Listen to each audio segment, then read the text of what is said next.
Welcome back to Not My Fantasy, the podcast where we watch, review, and discuss the lore about our favorite and least favorite fantasy films. I'm Cullen. And I'm Hannah. And today we have a very special guest, our first guest, because this is our second episode, the host of the podcast Obscure Obsessions and our grad school classmate who really witnessed the birth of our friendship, T. I was there at the Big Bang of Cullen and what's your name? Heather. How come everyone forgets your name? Hannah. I don't know. Hannah. I'm so forgetful. Yeah. Oh my God, Hannah. I think about you every day. Every day. When I see a black cat run across the street, I think, "Oh, Hannah, I wonder what she's doing." I have a black cat now. What, really? Yeah. Typical. His name is Obsidian, but we call him Sid. All right, whatever. Like the kid in Toy Story who tortures toys. Oh, no, that was a great. He didn't try to resurrect a dead army, but hey, not everybody can. not everybody. That's not everybody's evil scheme. Yeah. T. What? Yeah. Colin. What are your thoughts on the fantasy genre? Well, as you two know, I remember we were in a class one time. This goes back many years. So many years. When I was but a wee lass, and we were watching. What's that show where they're fighting each other and they're upset about there's dragons and on HBO? Game of Thrones. And and it came. The professor was showing us an episode of Game of Thrones, or she said, "Has anyone in the class not seen Game of Thrones?" I think I was in that class. Yes, you. Oh, my dear Hannah, you absolutely were in that class. You're talking about second semester. Because I rocked you to sleep a few times after. In fact, I bought you pastry one time. Did. I bought you pastry. Yeah. My point in telling this gleeful tale is that Triggered. everyone raised their hand to say that they saw Game of Thrones, and I never saw Game of Thrones. I have not seen it either. I did not raise my hand. You didn't see it either? No, I've never seen Game of Thrones. It's kind of my random moral high ground that I just picked. Oh, see, on this show, you're gonna have to come down from that moral high ground just a little bit, even if you just watch like a random episode. I like fantasy movies, especially obscure fantasy movies. I've actually been watching this Lord of the Rings TV show series. Oh, Rings of Power. What do you think? I'm enjoying it. Yeah, I don't know. I don't know what the hell they're talking about, or what these different things. I mean, I saw the movies, with the elves and the guys with the big feet and everything. So I enjoy it. Yeah, big hairy feet. And I'm actually watching it. I mean, no, I don't. I don't ever watch anything rarely watch anything that's less than 10 years new. I prefer things that are either black and white or etched into cave walls are my preferred movies. But I really enjoy, in terms of recent fantasy movies. And in fact, actually, I'm looking over at my bookcase over there where I have many strange curios of strange books and things. I have a book that I bought at a secondhand store called Top 100 Fantasy Movies that I was perusing. So I like fantasy movies. And what's sort of fun about fantasy is it's such a broad, no offense, Hannah, wide. Because I'm a broad. Yeah, broad. It can mean so many different things. You have things that are high fantasy, dark fantasy. You have, I mean, even something say like Who Framed Roger Rabbit. You could even say, well, that's kind of fantasy because it's not.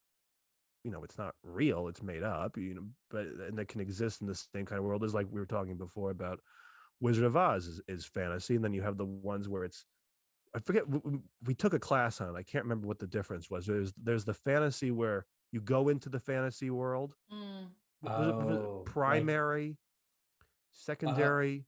Yeah, one of them, I think primary is you're in the world already, and then secondary is like your Alice, your Dorothy going in. Right. We love fantasy films nonetheless, even if they are annoying like Hannah is from time to time. I mean, speaking of annoying, I did not like this movie. So you know what? Now we're going to go head to head. I'm going to take out my horns. But I didn't hate it. I think it just like isn't for me. That's where I landed on it. When I rewatched it, this is a movie and if I'm talking too much, Go sorry. ahead, you're good. Yeah. This is a movie that I don't totally. I'm not gonna go fight Hannah too hard on this one because I've seen this movie. I told Cullen this morning, like I've watched this literally billions of times. This came out when 1985. Yeah. I was fortunately not born in 1985, but I was born when it came out on DVD. No. What was that called? VHS.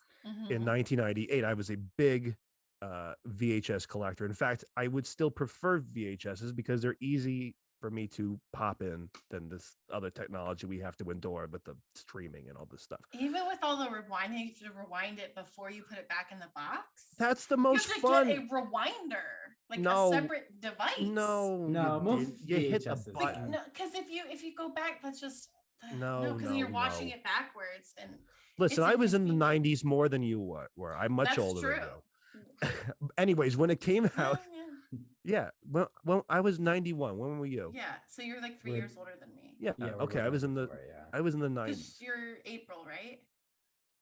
Yes. You know, Hannah shows her kindness to me every once in a while when she remembers my birth month. I remember it came out on tax day, right? Yeah. And I think it was the day Lincoln was shot, although I was not there. Are you sure? I was not there. Anyways, when it came out, it came out in the theaters in 1985, but it didn't get a home release until 1998. Yeah. When it came out on VHS. So that's I can't do the math, but however long that was, it's a long time. I remember getting it on VHS and it sat on my shelf with my Lion King, my Snow White, my Pocahontas 2. Don't make a face. I had a terrible experience with Pocahontas 1. And you can check out his Obscure Obsessions episode on Disney sequels that I was listening to last night and this morning. Right, I talked about that on there.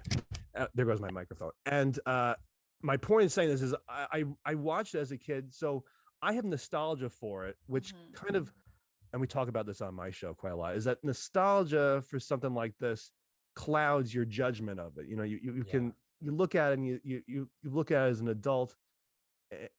It's hard to be objective about it because you watched it as a kid. As an adult, I can say, there's problems with this movie.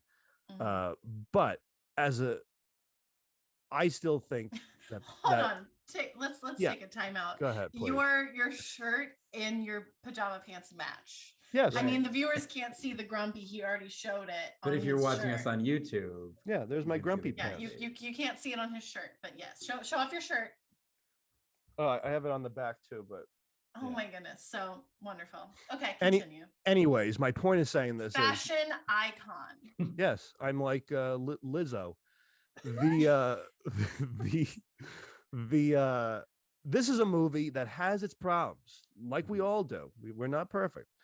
And I agree with you, Hannah, that it's probably not a movie necessarily for everyone. It's niche. I think it's somewhat niche. Absolutely. But I didn't mind it. It's just I'm probably never gonna watch it again. And I think that's an interesting point because I think sometimes it's good to watch something once, having said that you saw it, and you can say, "Oh yeah, I saw it."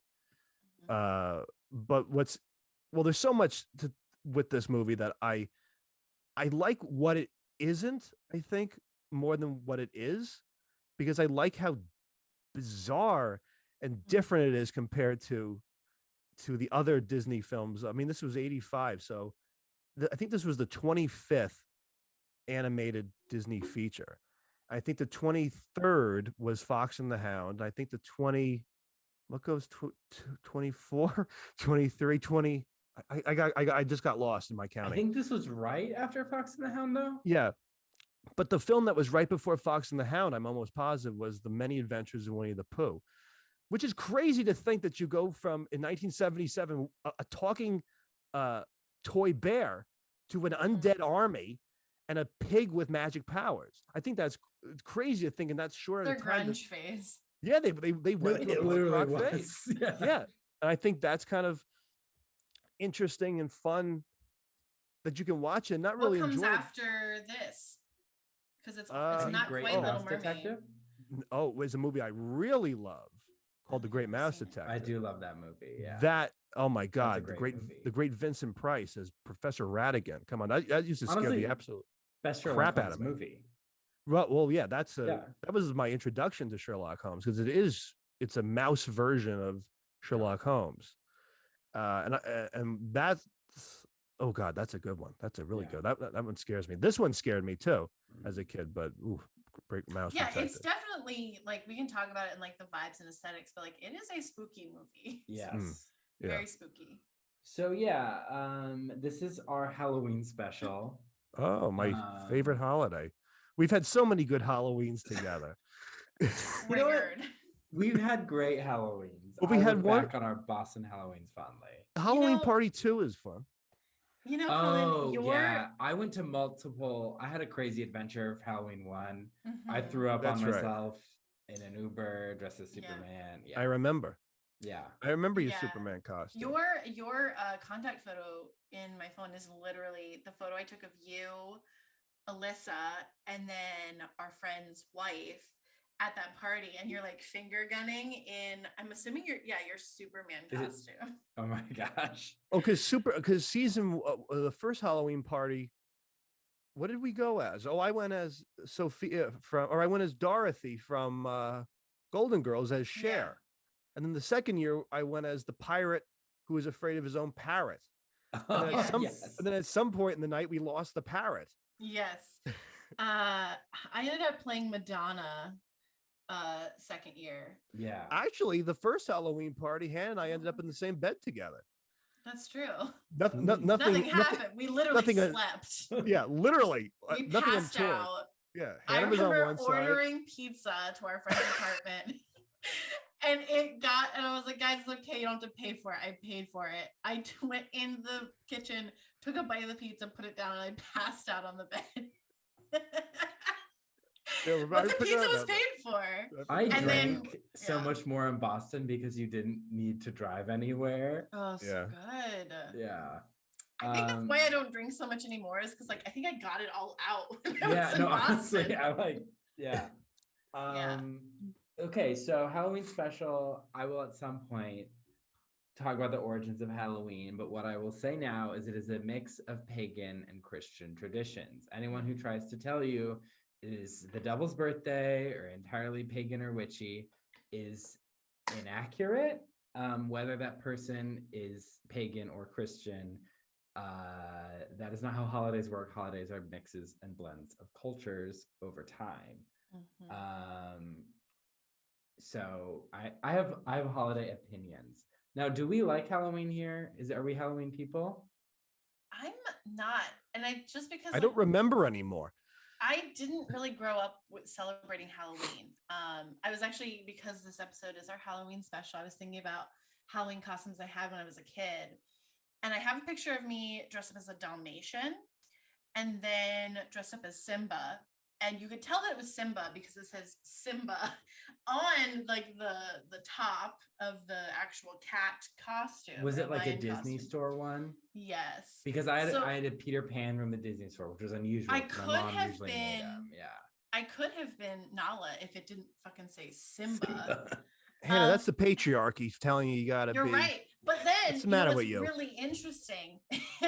And this is, I guess, maybe me reading the entire male gender is that I'm when I was in 4th or 5th grade, I didn't know what I was going to be for Halloween. We were doing a Halloween parade. I dressed up as a boy. Right on. I wore the most basic clothes. I found camo what are they called, the khaki shorts. Yeah, the cargo shorts. The uniform of a boy in Ohio. A beige shirt that had a dog on it with a weird saying, and then a hoodie with a car, and then a backwards cap. I just think about that costume. I was like, so many interesting things going on there. I was in drag. I went to school in drag. And I read all those bitches. One of my best Halloween costumes as an adult was pumpkin spice latte in college, but as a child was Junior Asparagus from VeggieTales. Oh wow, that's a good. I like that's a deep cut. I like that.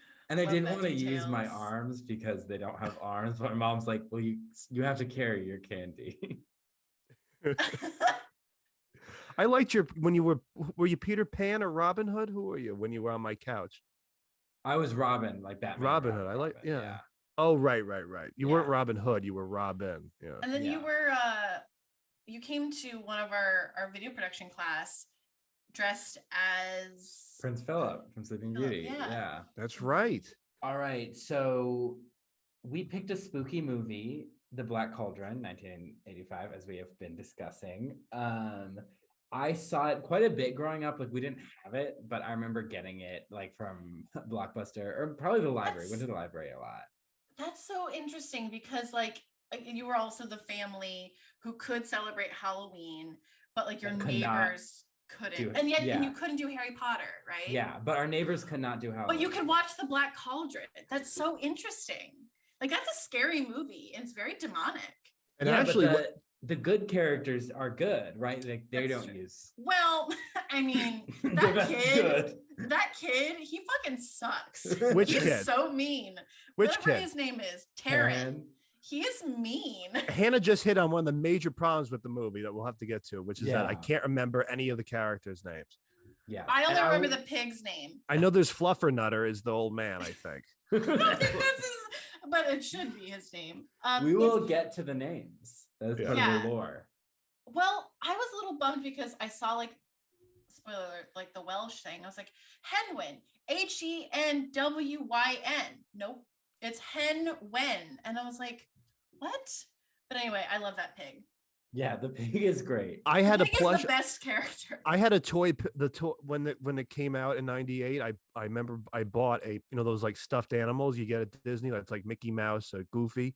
I had a Henwyn plush toy that I loved because Henwyn is my favorite character. It's my favorite pig character in a movie, apart from Miss Piggy, as Benjamin the Gun in Muppet Show. No, I think Miss Piggy then Henwyn. Yeah. Yeah, I think that's accurate. That's the only correct answer. Yeah. Who else are gonna do like the pigs from Animal Farm? No. Yeah, I mean Babe. What did that guy do?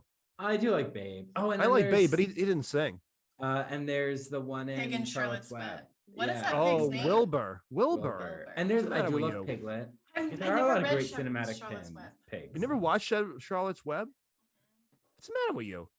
I don't think I've Listen, I stuck to Aladdin, Little Mermaid, occasionally Mulan, and Pocahontas. Those are my movies.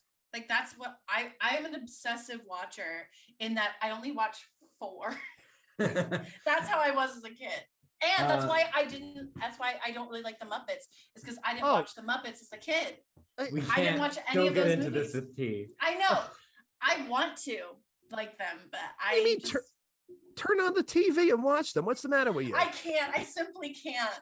I can't. I don't want to work my remote. Cullen, what's the next topic? Okay. Last time I saw this movie was when I had my wisdom teeth out in high school. Oof. Oh. I picked sort of appropriate in a strange way. Yeah. Tripping balls. This movie famously made less than the Care Bears movie. It was the most expensive animated movie ever made at the time. It bombed. This movie? Yes. Yeah. Wow. It bombed. The thing is, there's a lot of podcasts, YouTube videos, stuff about Disney content and Disney history. So I don't want to delve super into it. But basically, they're trying to go for like the Sleeping Beauty style. Like that movie was very lavish. So they're trying to go for this big, epic, lavish movie. And we kind of talked about the tonal issues, and we'll get there. It did not do well with young American audiences, and it did not make its money back. And they almost canceled all of Disney animation forever.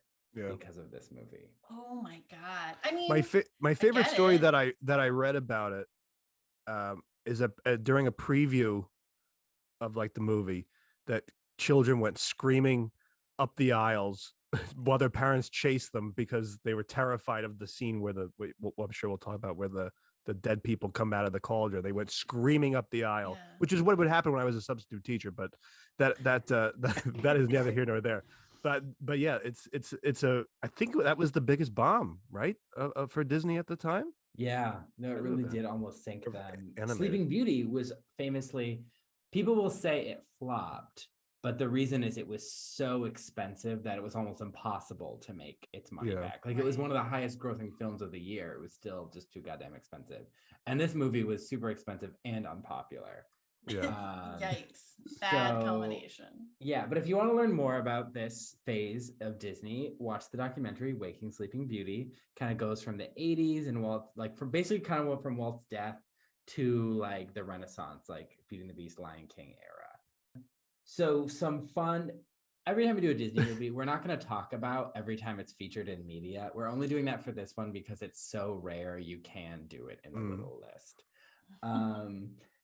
This did have a ride, shocker, in Tokyo Disneyland when it opened in the 80s in the Cinderella's castle called Cinderella Castle Mystery Tour. And you'd walk into this room and there'd be this big portrait of Cinderella and there's the little ones of Taryn, Aurora, Snow White, and Pinocchio. And then the mirror would turn to the magic mirror from Snow White and be like, you don't, like, we need the villains, no one respects them. And then the lightning would flash and the portraits would all change to their respective villains. And you would go through like the Wicked Queen's lair, and you'd see like go past Maleficent's minions. You'd see Chernabog from Fantasia. This was before like Ursula and Jafar, so like they didn't have as many villains to work with. So there's just like a dragon and like skeletons. And then you would go and you'd see the Horned King at the Black Cauldron, and they'd give a child a sword, and it would shoot light at the Horned King and like defeat him. That's cool. Yeah. It was all in Japanese, so American tourists would be like, "What?"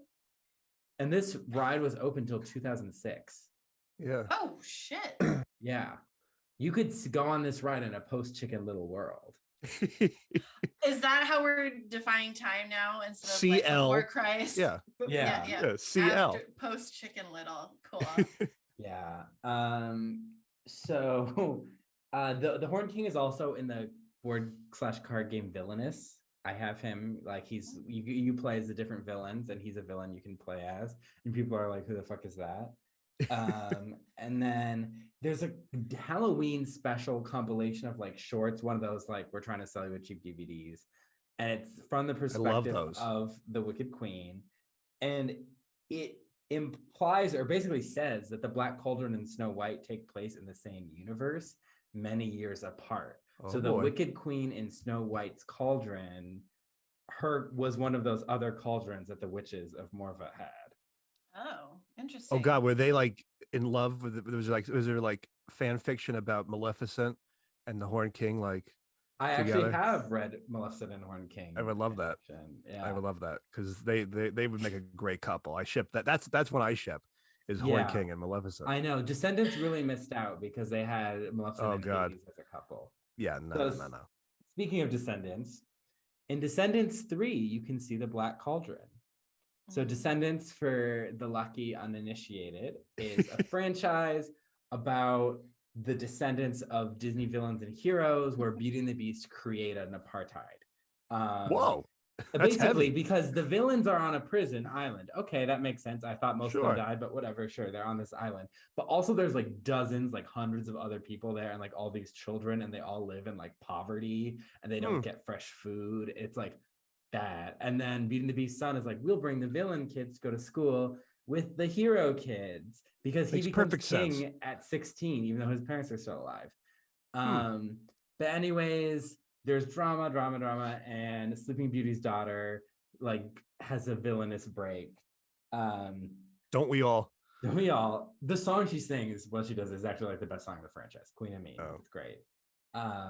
She like is haunted, or she's like lured to Maleficent's scepter, and she grabs it, and in the same room of the Museum of Cultural History where they keep the scepter is the Black Cauldron, the magic mirror from Beauty and the Beast, the scissors that the Fates have in Hercules. I love that. That's the movie that makes me cry.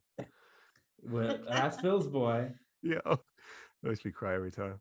And the apples from Snow White, like there's just a basket of these apples. I'm like, they don't rot, they just sit in the museum. It's those Monsanto apples. Monsanto apples. Yeah, so that's kind of that's basically everything the Black Cauldron has ever featured in. Well, I remember in Disney World in the early 90s, there was a store. There was a called, I think it was called Gurgies, Crunchies, and Munchings and Munchies. crunching. Munchies, Yes. which sounds like a place you buy weed at. But I mean, Gurgi does look like a weed dealer. yeah, right, he does. But I remember actually eating there. I remember they then turned into Mrs. Potts. I think we call it Mrs. Potts. Yeah, it's like Mrs. Potts and that, or Fairy Godmothers or Yeah, somebody. yeah, and I think that was the only time I remember them even remotely acknowledging. I mean, talk about the ugly stepsister. If Disney has one, it's this one. Yeah, this has less representation than Song of the South. Yeah, unfortunately. It did make the cut in my Disney fan fiction though. So yeah, rightfully so. Becomes a gynecologist as an adult. So all right, yeah, I like that. I'm sorry, say that again. Eilonwy becomes a gynecologist when she grows up. Oh, okay. For a second, I thought you said Taryn. I have to call her Lynn. I have to call her Lindsay because I can't say that name. Eilonwy? Alani? Eilonwy. No, I can't say that. She also, I did a D&D campaign. My first D&D campaign was Disney themed that I ran, and she was Sleeping Beauty's mother. Oh, I like that. I mean, she does look a lot like God, what's her name? Aurora. Yeah. She like her hair. Briar Rose. Come on. It looks a lot like her character. Which was intentional. That was an intentional choice. Because they're not the ones in the same universe. It's Snow White. Right? Snow White is. Though it makes this very much feels like it would be in the same universe as Sleeping Beauty. Yeah. Of all of them, it feels. Yeah. Okay, so let's talk about kind of the lore behind this. So unlike the Brothers Grimm, which was the last movie we watched, which was kind of a fantastical retelling of real people's lives, this is based on a fantasy book series called the Prydain Chronicles. Came out in like the 60s. There are 5 books: the Book of Three, the Black Cauldron, the Castle of Lear, Terran Wanderer, and the High King. I loved these as a kid. My mom read them to me, and then I read them myself. I remember thinking about them while listening to Vanessa Carlton's 1,000 Miles. So I forever associate that song with Eilonwy. The Terran Wanderer one was very boring, but most of them were pretty good. The Castle of Lear was kind of like Eilonwy's like backstory one. I have questions about her at the end of this movie. Yeah. Where the hell did she come from and who the hell is she? Yeah. Like the skull guy calls her a scullery maid. And I was like, I thought she was a princess. Is she lying? Or is she literally a princess? And he's just like demeaning her. I don't understand. I don't know anything about her, but I still love her. So yeah, the books were they were mediocrely received. People were like, kind of like Lord of the Rings, not as good. But I liked them as a kid, for what they were. A lot of them blend together. It's not like, I know there are some book series like I read a lot as a kid, like Chronicles of Narnia. I can very clearly, distinctly remember the different characters. I can remember the main ones, but a lot of like the warrior dudes kind of blend. So it's the settings Prydain. It's made up of these little kingdoms ruled over by a high king. The villain is called Aran, and he rules the land of the dead, and he's trying to take over. And he took over from the evil queen Archon, who used to rule Prydain, who was his lover and mentor, and he overthrew her. And so she kind of plays like a villainous but like ally character throughout the series. The characters in Prydain, so we have Taryn, the assistant pig keeper looking after Henwen. He does kind of start the same as the one in the movie. He gets more of an arc though. It's 5 books. He's very. Did he develop a personality ever? Yeah, I mean, he does. Can't tell you much about it other than like fantasy novel hero, but okay. We have Eilonwy. Lindsay. She is from an ancient house where she has magical powers. So she in the book series has magic. Oh, okay. Yeah. It's not like Aragon magic where they like shoot out little like WandaVision-ish, like that kind of magic. It's more along like Galadriel and Lord of the Rings, like subtle from what I remember. Right.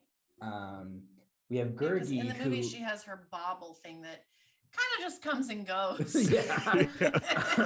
I was confused. Yeah, I've seen it. Like I said, I've seen this movie a billion times. I always forget that little bauble thing shows up. Yeah. The bauble is in the book and it reminds me a lot of Navi, the fairy in The Legend of Zelda that Link has. Yeah. Oh, The one that's like, listen. Yeah. Or a very shy Tinkerbell. Very shy. Bauble is like Tinkerbell's come out like of third cousin. Yeah, who doesn't come out of his little ball. Yeah. Yeah, Gurgi is more Chewbacca-esque in the book. What is a Gurgi? So he's like a giant hairy man in the book. Giant? Not like a human. In Not the giant. book? He's like Chewbacca size. That's what I mean. Like in the book. But like Chewbacca is like human size or a little bit bigger, right? Yeah. He's much bigger. Gurgi is in the books. Oh. And he talks the same way, but it's more Groot-like, more Chewbacca, more Groot, less like furry little Gollum. Yeah. Less Dobby. Yeah. Yeah, Dobby with hair. Dobby with hair. Fluter Flam is there. That's the harpist, the bard. Fluffernutter. He's a king who would prefer to be a bard. So he just like leaves his kingdom and does bard shit. But he's a king. Oh, really? And he's also not that old. He's like maybe like 30s, 40s. Oh. Mm-hmm. It is weird having an old man tagging along. And like watching them make out. Yeah. Like shipping them. Yeah. He's T in 40 years. Just like shipping 40, these people. like 20. No, that guy's like 70. He's old. Yeah, he's long in the tooth, as we used to say. So Dalbin is the mentor figure. The Horned King is not in the book The Black Cauldron. He's in the Book of Three, and he's like a general or a lieutenant to Iran. So kind of like the Witch King in Lord of the Rings, similar. Interesting. Oh, yeah. Okay. Dolly is there, the fairy, though in the books he's like a dwarf. Which will make more sense as we get into the origins of fairies and lore, which we'll only briefly touch on because that could be a whole episode, but like we'll get there. There's also Cole, who's like the main warrior pig keeper that Taryn's assisting. There's Gwydion, who's like kind of the Aragorn. He's like the prince leader. Barely remember him existing. There's the Castle of Lear, for whatever reason, is the one I remember the most vividly, and that has Run, who's like this prince that they want Eilonwy to marry, and he's like clumsy and like he's supposed to be like the rival love interest to Taryn, but you can't hate him because he's just kind of like this like good-natured idiot. And there's also a giant cat. Oh, and that needs to be said. Yeah, the cat in this one not needs giant. To be said. Yeah. So it's very standard fantasy. Even the end of the book has like magic is leaving and everyone needs to go to the summer country, similar to the Grey Havens in Lord of the Rings. But at the end, Taryn becomes the High King. Spoilers. And Eilonwy decides to give up her magic to be with him. Oh, get out of here. Yeah. Terrible. There's that smoke coming out of Hannah's ears. I missed that smoke. Wait. Oh yeah, there it is. We'll have to do a little cartoon edit for the YouTube watchers. So it's inspired by Welsh lore. So let's talk about some of that Welsh lore. So the ruling class or whatever, Marx would not love it, but the ruling class in this book are called the Sons of Dawn or the Children of Dawn.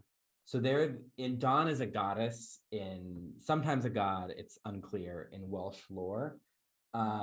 Very similar to the Irish goddess Danu, who we will talk about when we talk about the fair folk. So some of the names like Gwydion, Math, Pwyll, those are characters so Welsh it hurts. in the Mabinogion, which is a big Welsh epic. So it was thought to be like pre-Christian, like religious, like myths that were like kind of turned into like knight and queen kind of stories, like kind of demythologized. But now people think that was kind of true until like the 70s, 80s. Now people think maybe it is what it is, like just like mythological, like epic knight tales. In these books, Iran is the Lord of the Dead, but he's not an evil character like he is in the Prydain books. And that kind of connects. So the Horned King, in Celtic figure, there's a god called Cernunnos. He's for Gaulish, though, which is like France, pre-Rome France. And he's the god of like animals and nature, maybe death and rebirth. And the thing with Celtic lore is we don't know a lot about it because the only people that wrote about it were like Christian monks later. And so we know a lot of like Ireland and some Welsh, but like a lot is lost, especially like Gaulish, because like first you had the Romans replacing it with their religion, and then you had Christianity. So like the too many layers. And then there's also the character of Rhiannon. You may know her from the Fleetwood Mac song. Under my umbrella. That's Rihanna, but close. Oh. She is kind of this queen, fairy, goddess figure, and she's a major goddess in a lot of pagan circles. Sometimes she is identified with horse goddesses like Epona, which is where you get the name of Link's horse in Legend of Zelda. Yeah. Oh, fun fact. And she, in her stories, kind of fulfills the role of many like queen figures in typical European myth. But basically, she's kind of, if you're trying to think of like the origin of the Eilonwy character, like the princess with vague mystical powers, that's kind of Rhiannon. Let's talk about cauldrons. I'm not going to go into the history of cauldrons because I don't really care. But in Celtic lore, in Celtic lore specifically, they kind of symbolize magic and rebirth. So there's Caradwen, who had a cauldron that granted like wisdom. In Ireland, the god called the Dagda, who is like one of their major gods. He had a magic cauldron that was bottomless. It just kept overflowing. The Holy Grail kind of fits into this, you know, from Monty Python or the time travel Riverdale episode, the Holy Grail. Yeah. Oh, and Last Indiana Crusade. Jones. Yeah. Indiana Jones, the Last Crusade. Yeah. The cup of Christ, the cup he used at the Last Supper. So cauldrons are all over Celtic lore, but the one that's most relevant to us right today is Bran the Blessed, who's kind of a god maybe figure, had a cauldron that you could put warriors in and they would resurrect and come back. And he gave it to his sister Branwen when she got married to the King of Ireland, and then they fought to get it back. Oh, yeah. So it's drama. But these weren't quite like zombified warriors. So zombies, they come from Haitian culture. The word zombie is Haitian. So practitioners of voodoo, like witches and sorcerers, as opposed to like the priests, priestesses, like, so there is a distinction in that religion between like benevolent and malevolent magic. So they would essentially trap a soul or control a soulless corpse who is their slave. It was kind of this metaphor for slavery and what it could do to you. And there were some slave drivers, or like they were slaves, but they were in charge of other slaves who would practice voodoo and would basically threaten the other slaves. If you kill yourself, I'll turn you into a zombie. So it is it's tied to slavery. And this is why a lot of modern media about zombies annoys me, because it is ignoring that history and the spiritual nature and the relation to the dehumanization of slavery to replace it with pseudoscience that's basically magic, but we just call it science. Yes. The zombie of modern myth is different from that zombie in that. Yeah, because I mean, it's not, I mean, obviously what is happening now is erasure. Which comes from Night of the Walking Dead, though in the initial script they were called ghouls, which are demons that eat dead people from Middle Eastern lore. They're often kind of conflated with the undead, and then he started calling them zombies in scripts. Let's talk about fair folk. They are not a big part of this movie, but they're a big part of world lore. We don't have time to get super into them, but here's a brief rundown of fairies in Western European lore. So we have Norse myth, and that inspired like Germanic. So that had the elves, or the Alfar. They lived with the god Freyr, who we will mention again today, in Afelheim. Loki dissed some of them in the Lokasana, which is this big poem where Loki basically walks in and starts insulting everyone in verse. And he calls this one elf woman disgusting. I don't do poetry. He calls this elf woman disgusting and filthy, and people think it was because she was a metaphor for dung being used in the fields. So then we have Svartalfheimr, which was the home of the dark elves, who were kind of also dwarves. and they're more morally neutral. So the distinction between elf and dwarf wasn't as distinct as like in a post-Tolkien world. So that's why Dolly is like a dwarf in the book, but suddenly he's a pixie in this movie. Right. The Tuatha De Danann were the gods of ancient Ireland, who are later kind of described as fairies living in burial mounds or fairy forts, and they lived in the other world. And Tuatha De Danann means people of the goddess Danu. We don't know anything about who this Danu lady is. There's just the fae are her people. Leprechauns, specifically Irish, fairy shoemakers. Banshees, as referenced last week, specifically Irish, they wailed for upcoming death. I was named after Cuchulainn, the son of the fae god Lu. Fun fact. And there's a fairy fort in my ancestors' hometown, so I'm basically part fairy. So there are fairy characters all over the Celtic world, which includes the British Isles and France. In medieval lore, some said the fae were angels that sided with the devil, but then God was like, too many angels are picking his side. So they closed the gates to hell and they closed the gates to heaven. And the fairies were the people who are stuck in the middle. Oh my God, brutal. And so there's some people consider the fae evil. Some people consider them kind of good. Shakespeare very specifically in the Midsummer Night's Dream has Titania and Oberon be like cool with church bells to imply that they're not demonic. They're their own thing. But then we have pixies. They were from Cornwall specifically. Shout out to our classmate, Ed. And that place we used to eat, wasn't that called Cornwall's? Yep. Cornwalls, yeah. But pixies were like little tiny mischievous fairies. Nymphs are part of this too. Nymph erasure, big deal to me. We'll get into that later. Favorite. Lord of the Rings is our first offender in that guard. Yeah. They were like these kind of sexy nature goddesses, mainly of trees, water, and mountains, but also air, gardens, meadows. They were in Greco-Roman lore. And so they often mated with different gods or heroes. Achilles' mother was a nymph. So I would like someone to explain to me why in the movie Troy he doesn't believe in the gods. But nymphs are okay. Complex. Gods are too much. Brad Pitt is complex in the movie. We will get to Troy. Okay, let's talk about magic swords. That's another big part of this movie. Another huge. Hannah was already thinking of magic swords when she was thinking about Brad Pitt. Well, actually, what I'm thinking about when I think about Troy is how she dipped him in by his ankles and didn't just like dip him over and put his feet back in. So that's what I think about. Yeah, sure. King Arthur had a magic sword, the sword in the stone, famously. Oh, yeah. This was later. This was not Excalibur. It was replaced by Excalibur, which was given to him by the Lady of the Lake, in Monty Python. A watery taught handing out swords is a good basis for a system of government. It also used to be called, in Welsh lore, Caelid Fwilch. The people of Wales don't hate me. They are just appalled. But you know what? They're probably used to it. Prince. They can handle me. You know what? Ancestry tells me that I am actually Welsh, and I actually do know that I am Welsh because my grandma's Welsh. So I forgive you for all of well, you know what? No, Cullen, you're fine.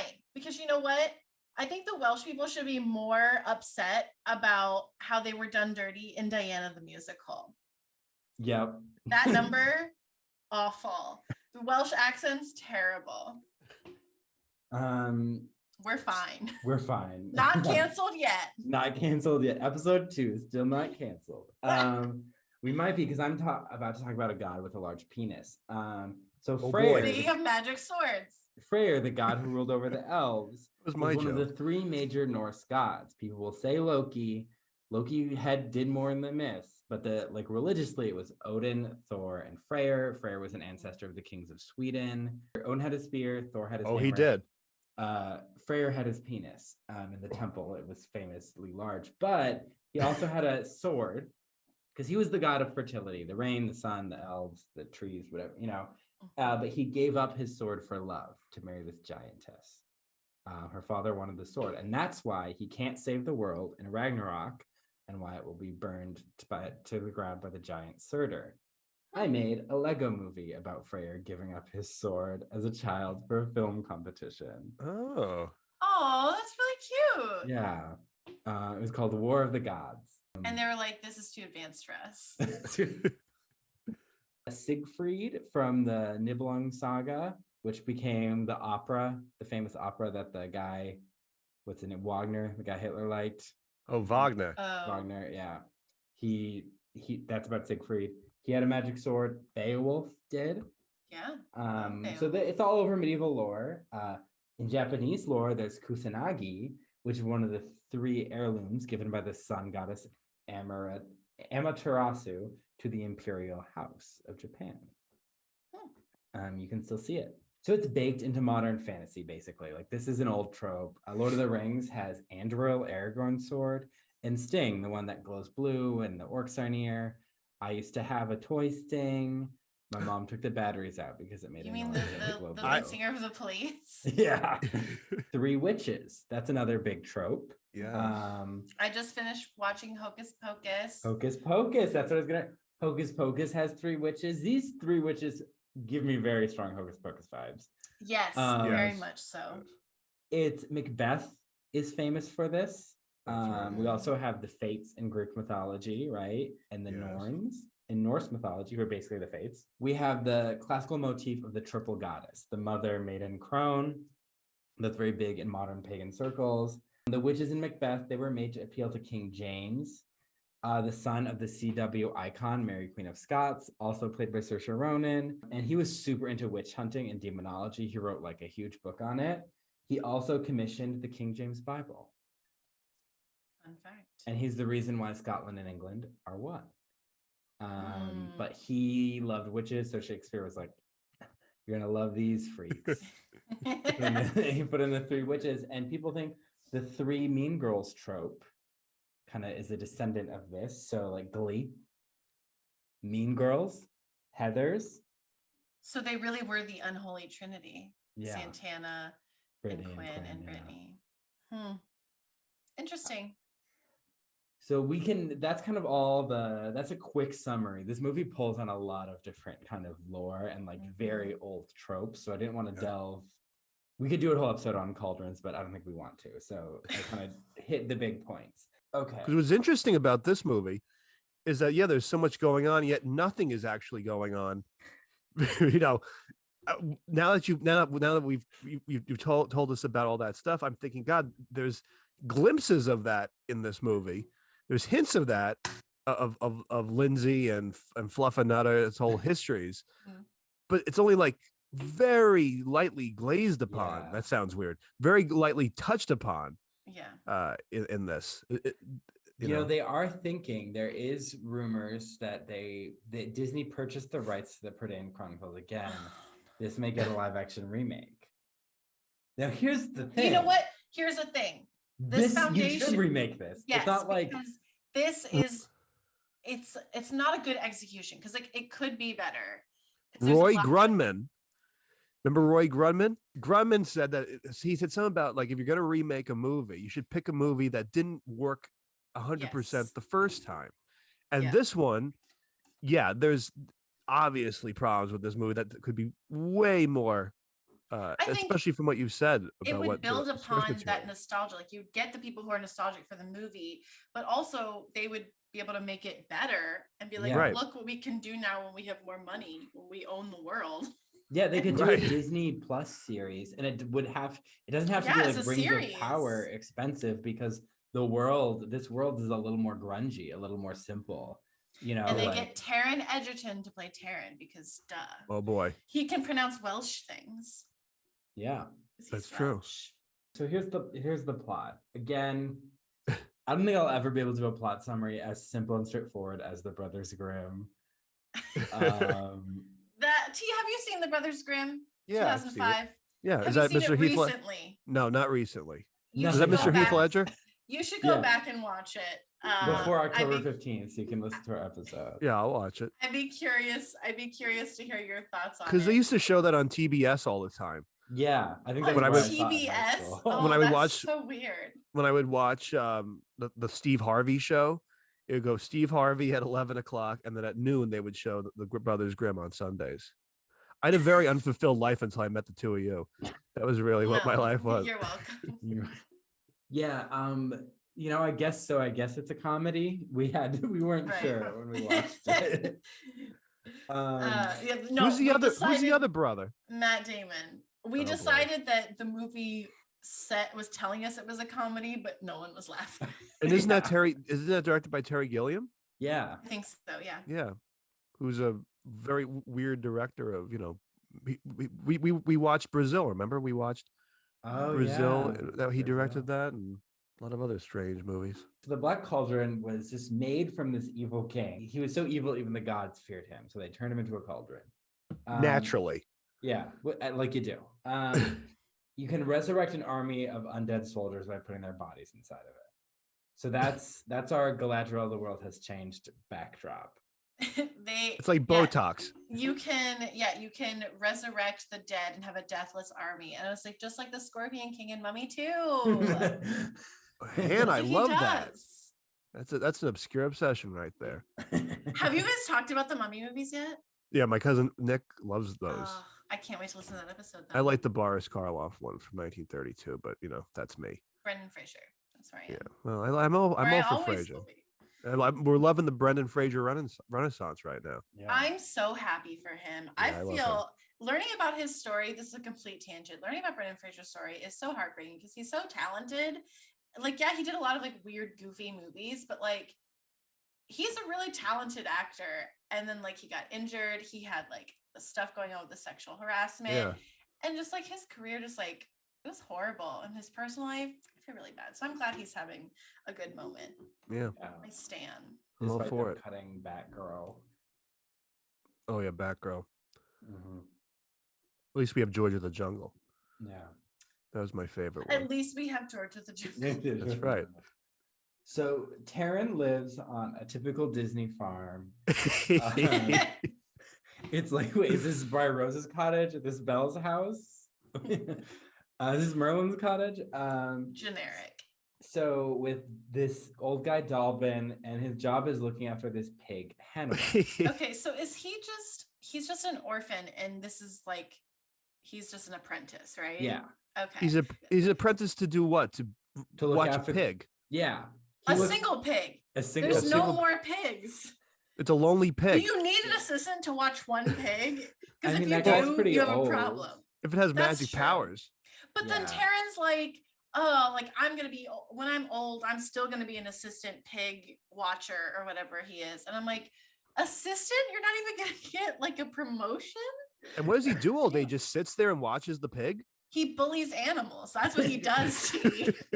So the magical pig, it's his job to take care of it. And it can see visions.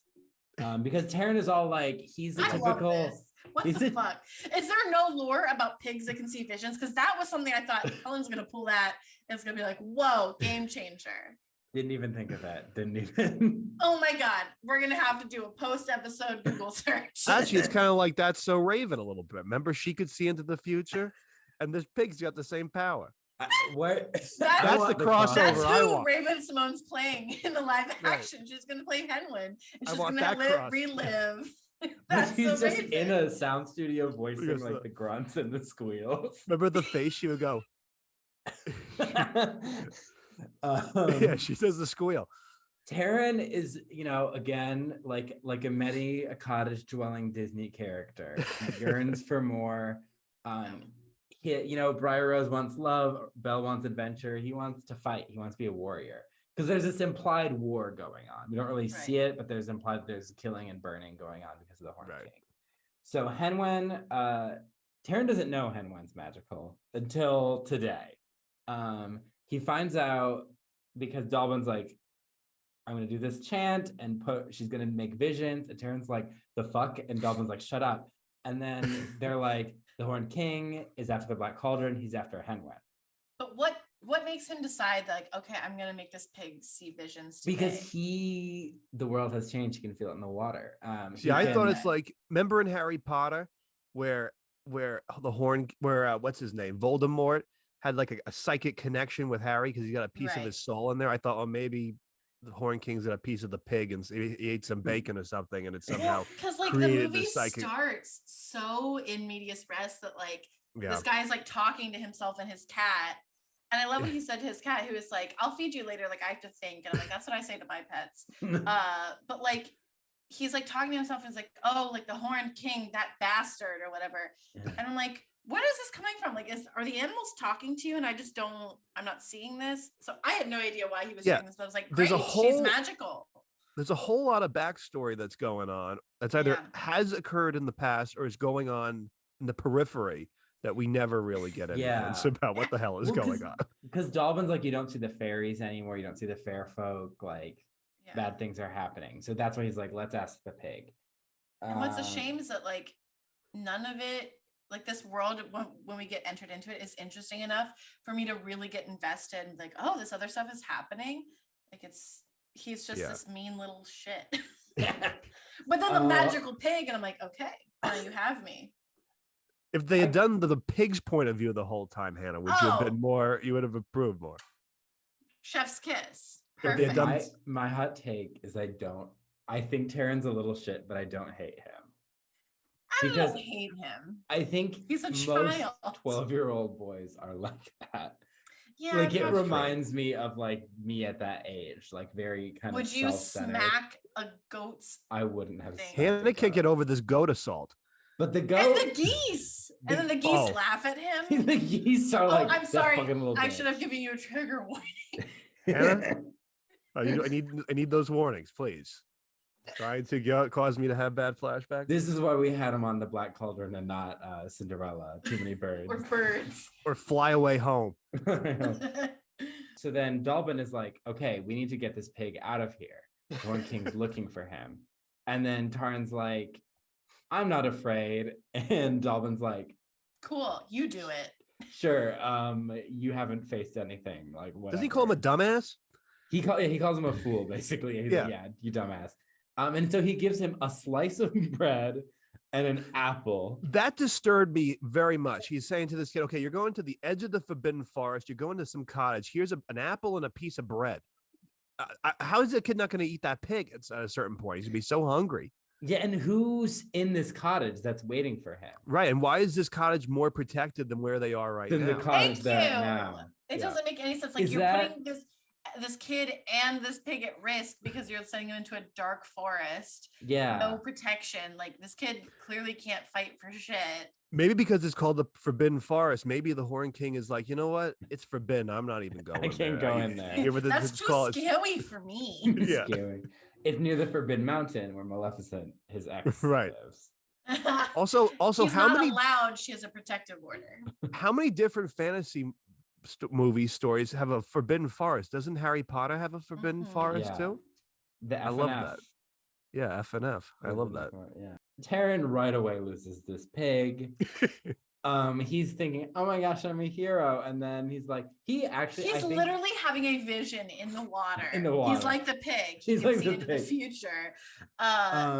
Except they're inaccurate. And then the pig is gone. The pig is gone. The pig wanders off. Actually, kind of like Taryn and Henwen's relationship, in that he like says, looking after a spoiled pig, and then he's like, "Oh my gosh, sorry. Like I didn't mean that. Love you." Yeah, I love that at times he's jealous of the pig. Actually, the pig gets more attention than he gets. I love that. He loves him and the pig are like siblings because he'll be like, "Oh my gosh, you fucking idiot!" And then he's like, "Oh my gosh, this is the back rub you like. Like here you go." like it's very like affectionate. So then he meets this little woodland freak, Gurgi. So does he have a species, or he's just? I don't think he even has a species in the book. He's just a Gurgi. He's a Gurgi, like Gollum. Like Gollum's a Gollum. I was like, literally, this guy. This is Gollum. Yeah, even sounds like him. This Gollum is G-rated Gollum, except this movie is PG rated. That's true. Which makes sense, but I would like to remind everyone. Tangled is rated PG, very family friendly. Hunchback of Notre Dame, G. Now that's crazy. That one has the perviest villain in the whole Disney canon that I can think of, and like genocide and religious trauma. That's that's okay. Rapunzel was scared a couple times. PG. So, but this was PG, and that people do think that meant a lot more in the 80s. So people do think that deterred a lot of family audiences. And that's why they didn't have PG-13 yet, I don't think. And That came late 80s. They cut a lot of like violent scenes of like the skeletons and the soldiers and Terran and stuff. And I don't know how accurate this is. Some people say they cut a scene where like Eilonwy's dress was ripped and she was like semi-nude. I feel like that feels like one of those like dark Disney conspiracy theories because she's not a sexualized character. No. She's portrayed as like a pretty girl, but like a girl, not even less sexualized than like a Snow White or an Aurora, who are like teenagers. Right. Gurgi is like trying to get the apple, and he's like, I heard the pig, and then the pig is screaming because the Gwithaints, who are these like wyvern creatures, are kidnapping Henwen. I love that, yeah. And then he tries to fight them off, but like obviously this 12-year-old boy, he's between 11 and 13, that's what I would say, has no skills. So he can't do it. I didn't have any skills at that age either. Can't blame him. He sees them carry Henwen off to the Horde King's castle, his big spooky castle, and he's like, I have to go after them. Over like a cavern of like spiky rocks. Yeah. It's so that weird. Once was like a regular castle, right? Remember? And then they find the so I don't, that was another thing. Like, who's this? The king? Remember the king took over. Right. Yeah. And I guess immediately vacant. And he's not good at decorating. Or he got it on Zillow. Got it for a steal on Zillow. Yeah. He's Airbnb-ing this family's old castle. No, it's a vrbo. It's a vrbo. It's definitely a vrbo, yeah. 0 stars. Turns like, I go after it. Gurgi's like, don't go there, like you'll die. And he calls him like master and prince. And he's like, he's also really mean to Gurgi too. Yeah, he's a dick to Gurgi, but he's like, you're not a friend. You ran and hid when those things were attacking, which, fair. It's like, yeah, well, but also this is a little tiny creature, and he's also a little kid. So like, just because he didn't run and hide doesn't mean Gurgi's a bad friend. He hasn't known Gurgi long enough to decide if he's a friend. Yeah, he's an acquaintance at best. Yeah, but Gurgi's like, I'm your friend, and Terran's like, you're no friend, and then. Again, middle school energy between these two. That's true. That's a good way of putting it. And then they're not playing at recess. So Terran goes off. He breaks into the castle pretty easily. There's some good jump scares in this movie. Like with like the dog and stuff. It's like, oh yeah. He breaks in to see the henchmen like henching around in like their little mess hall. We almost see some exotic dancer coochie. Yes, there's a striptease. She like that dress goes up very high, and I'm like, and Disney at this time must be upset because there was also a striptease in The Great Mouse Detective when they go to the bar. Oh yeah, and the drunken sailors. That's right. And so Disney must have had stripteases on their mind. There must have been. It's their grunge perv phase. Yeah, this was their grunge perv phase. Grunge perv phase. The Horned King comes in. There's a scene of him earlier like jerking off to his like skeleton corpses. He's like excited, my soldiers. And then very good, Cullen. I love that. Was so good. Horned That's a great impression. Oh my goodness. Thank you for being here today, Horned King. America's Got Talent next season. Come on. I'm not booked on many Disney villain shows these days. You go to America's Got Talent. He's got material too. Look at this. Yeah, so then the Horned King comes in, and then we meet another little freak, the Goblin Creeper, movie original, aptly named. Not in the books. Yeah. Oh, what a great addition! Oh, he wasn't in the books. He wasn't, and I will say we spend too much time with Creeper. So much time, and you know what? I feel for this little shit because like he's in an abusive relationship. Yeah. So like I'm happy that, spoiler alert, he gets away, but like also I'm like, why am I looking at you? So he's because I should be spending more time with Gurgi. Yeah. And he's like, well, that's that Disney thing. That Disney thing of creating like a funny sidekick for the villain, like Iago or something like that. Although not nearly remotely in the same category as the good one. Yeah, equal parts Iago, the comedy legend, and then Creeper. He reminds me of Maleficent's little goblins, the ones that we searched in all the cradles. Yeah. He's probably the same species. Could be. He's left over from when the Horned King and Maleficent were dating. Yeah. Mm-hmm. He's like, fuck, I got stuck with the Horned King. Creeper's like, we got the pig. And the pig is in shackles.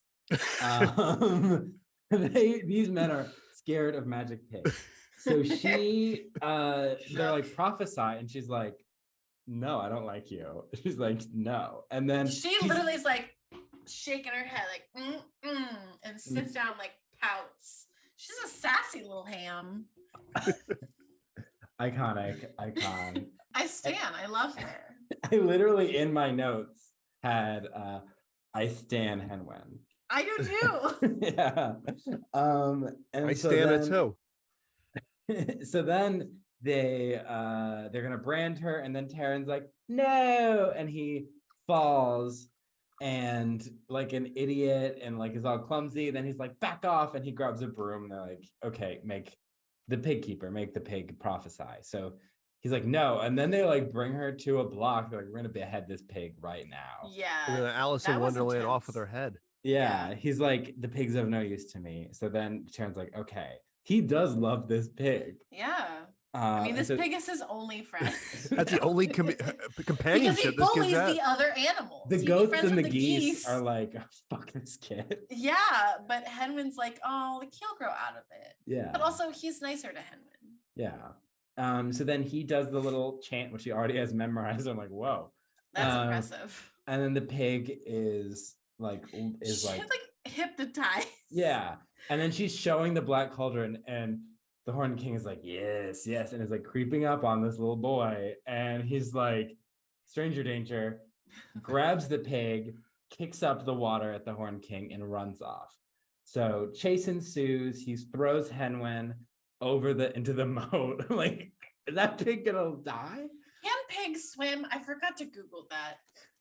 Yes, they can swim. I saw a picture of a pig swimming. Swimmers. I didn't know that. This makes me want to peg even more. But this was a cartoon pig, Hannah. Yeah. So they can always swim. Right. They can do anything. They're cartoon. But also, like, you don't know how shallow that moat is. Like, there could be like 2 feet of water, and then, Well, that would defeat the purpose of a moat, though. True. That's true. A moat has to be deep. Okay, so but it could have spikes because there's literally like the edges there. Could be. Mm-hmm. Good point. He got lucky. Henwen didn't die. Yeah. But he's about to jump after her, and they grab his legs. I think some of the suspense action scenes I think are really well done. Like, you're like, oh, he's getting away, and you're like, oh no. Mm-hmm. And the Horned King is apparently in a good mood because he's like, throw him in the dungeon. Because I'm like, that he's about to go to the pig side. I was like, this movie should be over. Like, they should literally chop that kid's head off and be done with it and just find the pig. I think they're just gonna starve him to death. Like, no one is bringing that boy rations. No. Yeah. And he's sitting there thinking about how he's like, nothing's gonna happen, Dalbin. And obviously something happens. He's like, and then there's a trap door in his cell, and out comes Princess Eilonwy. Lindsay. And her bauble. She comes in and she's like, oh, are you here? Are you a prince or a warrior? He's like, no, I'm an assistant pig keeper. She's like, oh, I was hoping there'd be someone here who could help me escape. And then she like walks away. I was like, damn.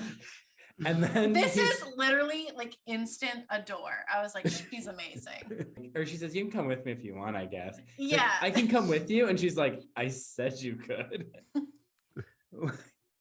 And then she has the bauble, and she's talking about, I don't like the rats. Like, not that I really don't like them. It's just like, they really jump out at you and like totally pointless. No rats ever jump out at you. Yeah, but I was expecting that to happen, and it didn't happen. So why are you telling me this, Eilonwy? Lindsay. So the bauble's running around, and she says that she was kidnapped for the bauble. So apparently the bauble didn't work. He just threw her in the dungeon, and she's been like just wandering around this castle trying to get out. There are no guards guarding any of their prisoners ever. No. Yeah, Taryn got in. This is all on them. This is bad management. This is on the Horned King. Bad security. Management. Bad security. Yeah. Yeah. If you want to keep prisoners where they are, you need to guard them. Yeah. Preach. Hot tip. No one in Eilonwy's family is looking for her, apparently, even though she's a princess. Yeah, it's so strange. And she really doesn't seem that interested in finding them either. Meanwhile, they go to a tomb, the guy who built the castle, who built the vrbo. Taryn sees a sword and he grave robs. no hesitation. He's going to hell. Which, you know, that's why these characters are strong D&D energy. Yes. And as said by Drunk Disney, but it's very true. So she's like, did you just take that from the grave? He's like, I mean, he's not going to use it. And she's like, this fucking guy. I also like that the sword is apparently so light that he can do a disco dance with it afterwards. He can kind of do the Macarena a little bit, flailing that shit around. Which always surprised me in movies when swords are so light and yet are able to chop off people's heads. Yeah, it makes no sense. But this sword is, we find out, magical. Shocker. They meet Fluter Flam, Fluffernutter. Okay, we keep saying Fluffernutter. It sounds like a weird sex toy. I'm sorry. Fluffernutter, Hannah, is a delicious thing where you take marshmallow fluff with peanut butter. You never heard of that? Oh, I think it's like a Nutter Butter with marshmallow. No, Fluffernutter. Yeah, Fluffernutter is a thing. It does sound dirty, but we aren't. It does sound dirty. Phrase. I've never heard of that. Yeah, we would never be dirty. And then they meet Fluter Flam. He's a captured bard. The harp breaks when he lies. Yes, that's pointless. Yes, but it's a thing. It's part of it's one of his character traits. So apparently, this old ass bard. You need something. Was just like, I'm gonna go be a bard at this castle, this creepy fucking castle. He came here thinking he was gonna bard it up. Yeah, I mean, maybe he heard from his exotic dancer friend who was working there that maybe they were a duo. Yeah, she's like, I'm making a ton of cash. They were a double act. Great. Yeah. I'm sure. So he's captured, and there's another minstrel who's locked up in the same cell that is Bones at this point. That's pretty heavy. That's pretty deep. Yeah. I wonder if that bug guy was gonna be thrown in the cauldron and just be playing a little zombie ditty. Or maybe he's the person that keeps time, the drummer boy, but he has the guitar. The magic sword, they discover its magic because they're being attacked. It glows, it flashes, it cuts through metal, like straight up chops through it. And it does the fighting for you. It like cuts open all these wine caskets. So they rescue Fluter. He's being chased by dogs. His ass gets bit. A lot of ass stuff with him. His ass really takes a beating. We said we weren't going to be dirty. I'm sorry. You were complaining about a delicious thing called Fluffernutter. You just made a joke about an old man's ass, Hannah. What's the matter with you? Eilonwy gets a bit of a defeistation during some of this because she's like, Taryn, what are we gonna do? And I'm like, that's not the character. As soon as he gets a sword, he's like, I'm taking the lead now. And I'm like, if I was Eilonwy, I'd be like, bitch, I'm the one who got you 90% of the way. But she says that later on, remember? Yeah. But like, I would have said it then because he's just literally like, okay, we're going. Like, he's got this magic sword, and like all of a sudden, it's like he's leader. Patriarchy, Wigan. It's terrible. Yeah. Patriarchy, it's terrible. Not my fantasy. They escape. Fluter just kind of by accident as the dog's chasing him. The creeper is like, oh my gosh. And the Horned King is like, it's fine. He'll just lead us to the pig. And then maybe the cauldron. Again, D&D energy. Now they're a party. Because it's not really explained why these characters all have the same desire to go on this quest. They're just like, we're together now. The DM put us all together. Now we finish the quest. Well, because does Taryn tell them about what's going on? He must have. Because I was going to say, it was like, because otherwise she's just sitting there sewing, doing a very poor job of it.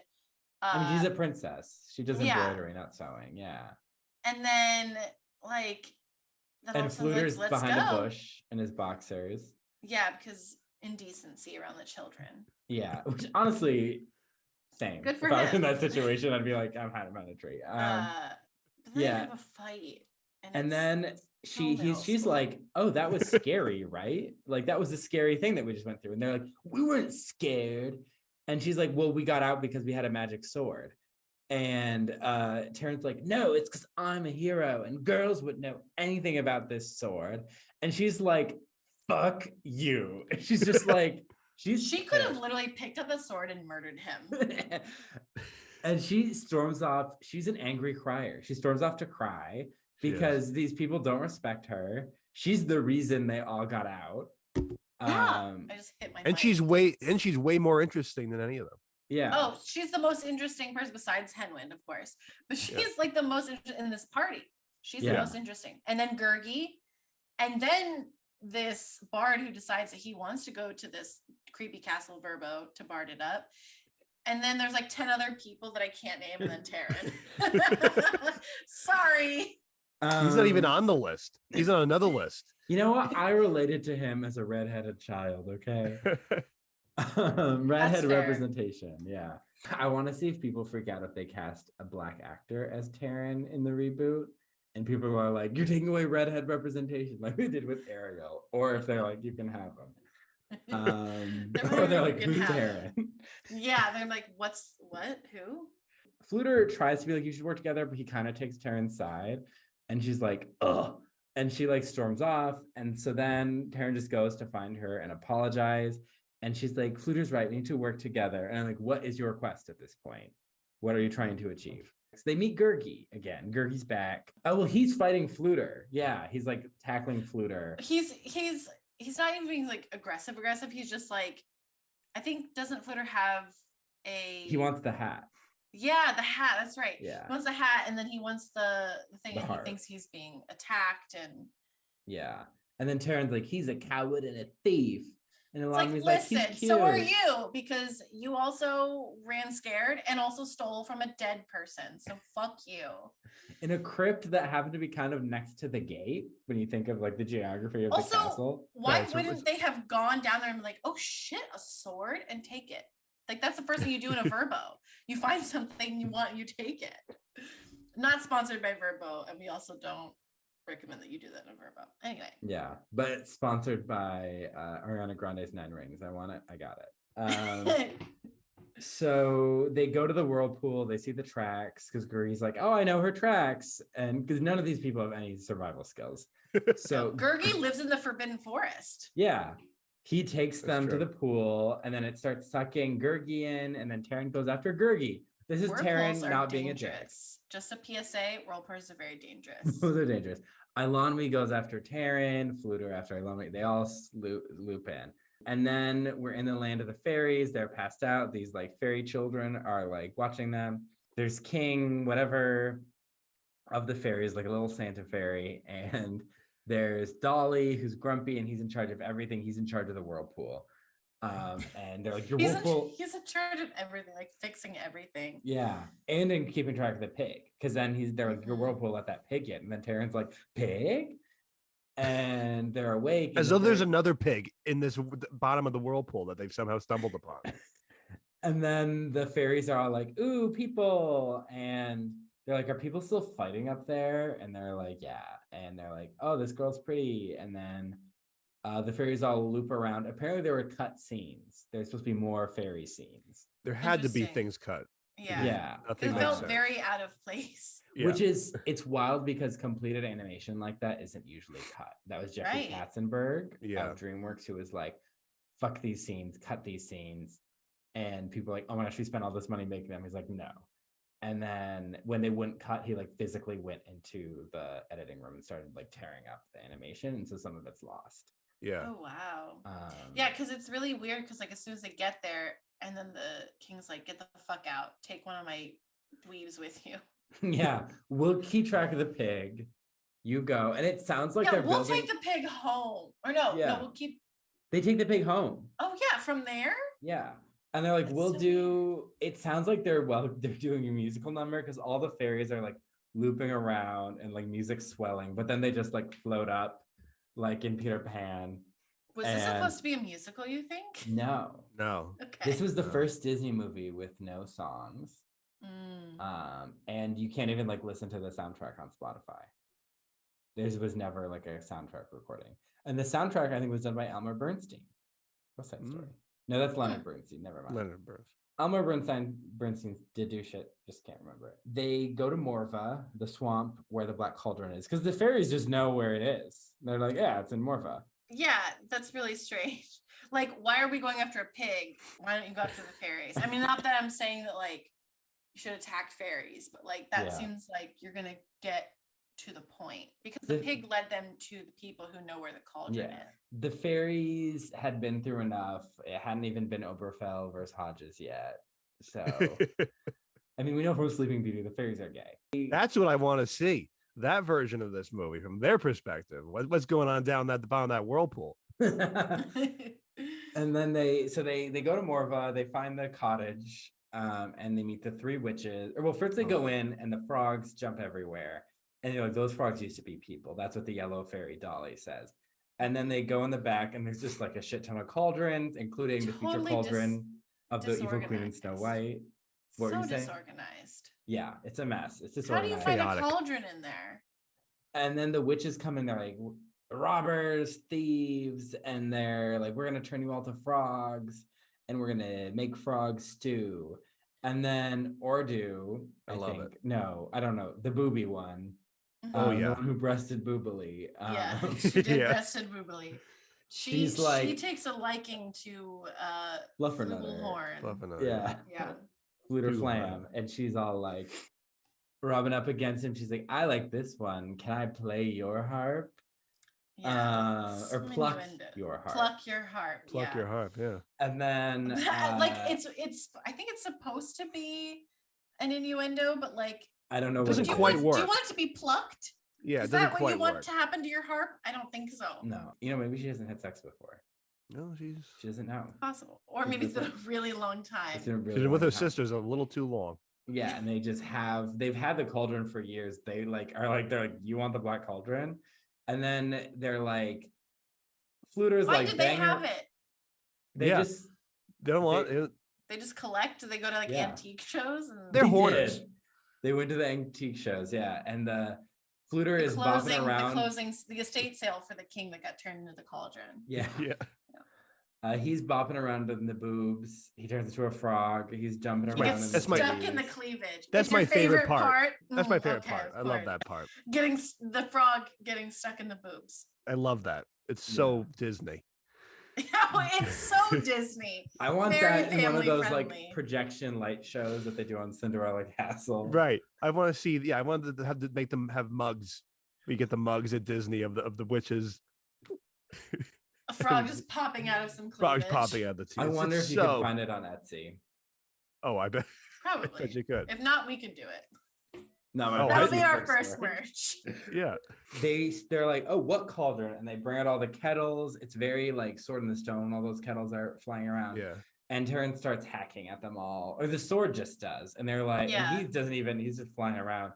And the head witch is like, I want that sword. And so they're like, well, they want the cauldron. We make a cauldron for this sword, and like we can't just give people the cauldron. And they're like, they can't do anything with the cauldron. 2 feet away from these people. Yes, and they're not whispering. They're talking at full volume. In fact, I'd say they're a little loud. Yeah, and I'm like, what's going on here? Are you guys just like not hearing? And I was like, oh, movie magic. Movie magic. One witch eats Gurgi's little apple core. They're like doing a little magic here and there, and then they decide to make the bargain, the sword for the cauldron, and Terrence like, okay, I'll give up my sword. My only skill. They're so powerful. Why go through all this bargain shit? Why not just, use your magic powers and take the sword from? Yeah, kill a little fucker. True. They're so Taryn is the meanest person in this movie. All of the villains are really nice for villains, Yeah. But he's really mean for a protagonist, and spoiler alert, I don't think I root for him. So the witches are their girl boss, their MLM, their capitalism, their Camila Cabello Cinderella, their Ursula. They're like, we're gonna make a deal. They're the Golden Girls. Come on. Yeah, they're on LinkedIn. Deal maker, boss babe. Live with my sisters in a cottage in the swamp. They trade the sword for the cauldron, and the cauldron like bursts out of the ground, and the whole house like flies away. And the witches are like in the clouds. They're like, you can't destroy it. You can only deactivate it by a willing person jumping in and then dying. Yeah, it's not a person. A living being gives up his life. Yes, it's very key. The witches laugh away, whatever. And then they're sitting there all down, and Taryn's like, I'm nothing without my sword. And Eilonwy's like, I believe in you. She doesn't. Like, she's being really nice. She's lying. She's into him. Because she knows that she could have got them out of that castle by herself if he hadn't got that sword. Yeah. So she's being nice. She thinks he's cute. So she's like, Yeah. I believe in you. And the Gurgi and the harpist are like, boom, time for some Nickelodeon level makeouts. Yeah, they is this when he like goes to cuddle Gurgi? Yeah. When they're and like, Gurgi's like rubbing his chin. like they're holding hands. Yeah. It's so weird. And they're like, we believe in each other. Don't spectate people falling in love. That's weird. And the fairy unless it's is on like reality TV, then I guess it's less weird. That's flavor love. That's not love, yeah. Then the fairy is like, fuck you all, I'm leaving. Like, I'm done being in this movie. That was the writer saying, I don't know what to do with this character anymore, so let's just get rid of him right now. He really doesn't need to be there, but he didn't need to be there. They could have just been like, we'll magically float you to the swamp. Yep, and then like, okay, you're here, bye. Super dangerous, gotta go. They get captured by the Horn King's guards.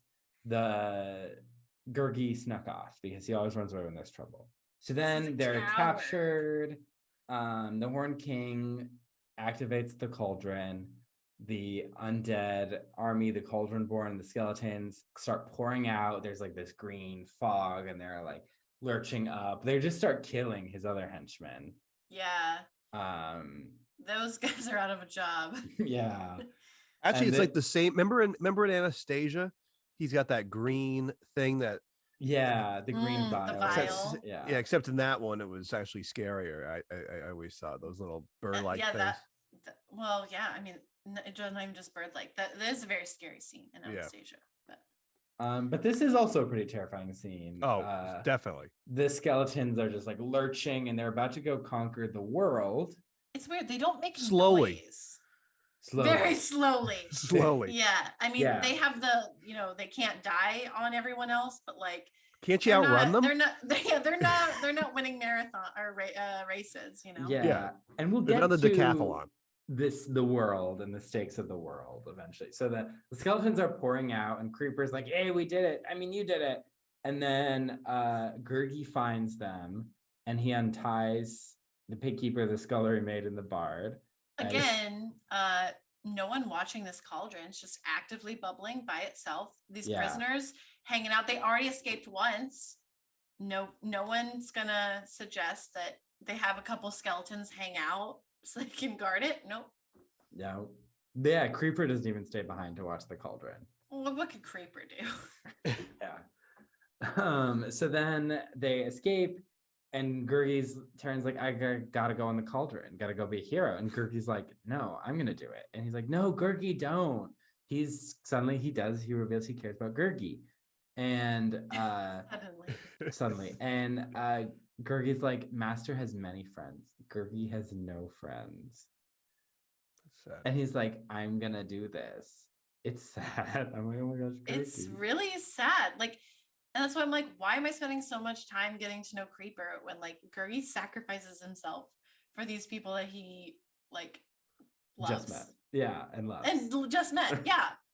And so he jumps into the cauldron, sacrifices himself, it deactivates. The Cauldron Born all collapse. And the Horn King's like, get up. He's running. I'm like, they're skeletons. They don't have ears. He's literally like throwing them around. It's unclear if the Horn King is an undead as well. Yeah. Right. Is he some kind of necromancer? Maybe he's like did the thing where he made himself immortal, but he didn't give himself like eternal youth. So he's just like a skeleton. Yeah, but he has and like he has ripped arms. And he has hooves. Because I can't tell if that's bone or if that's sort of flesh or if it's a combination. Because his arms aren't skeleton arms. Yeah, no. Like muscly. And he looks different than the bones of the skeletons he throws in. So it's that also adds to the creepiness of that character. Yeah. So he's mad, and then he sees it all everything sucking in, and then he's like, he sees the good guys running away. He's like, it's you. And he basically is like, he's gonna reactivate the cauldron by throwing Taryn in. So he throws Taryn in. Taryn rolls down to the ground. It starts pulling the Horned King in. He starts pulling on Taryn, but Taryn grabs to the wall. Taryn, who keeps telling Eilonwy and Fluter to go, and I'm like, yeah, they should be with you because you need to beat this Horned King. But eventually the Horned King, like Taryn kind of kicks him, and the Horned King is sucked into the cauldron. It's very like his clothes are ripping off, and the fire is burning up him. The flesh rips off of it. Yeah. It's freaky. He has a very dramatic death scene, and then the castle just starts imploding. And they're like escaping, and the thing's locked, and they're jumping and whatever. So they get out. It's like Splash Mountain. They're like zoomed across on this water. And then their boat's even capsized. They get to this island, and the cauldron just kind of like bubbles up. And they're like, oh, well, okay, I guess we beat the Horned King. What do we do now? And they're like, Gurgi's dead. And then the witches appear, and the clouds are like, well, you don't need the cauldron anymore, so we're just going to take it. And then Fluter's like, not so fast. Au contraire, mon frère. Au contraire, mon frère. Classic saying. He's like, we make bargains. We make deals. We're girl boss.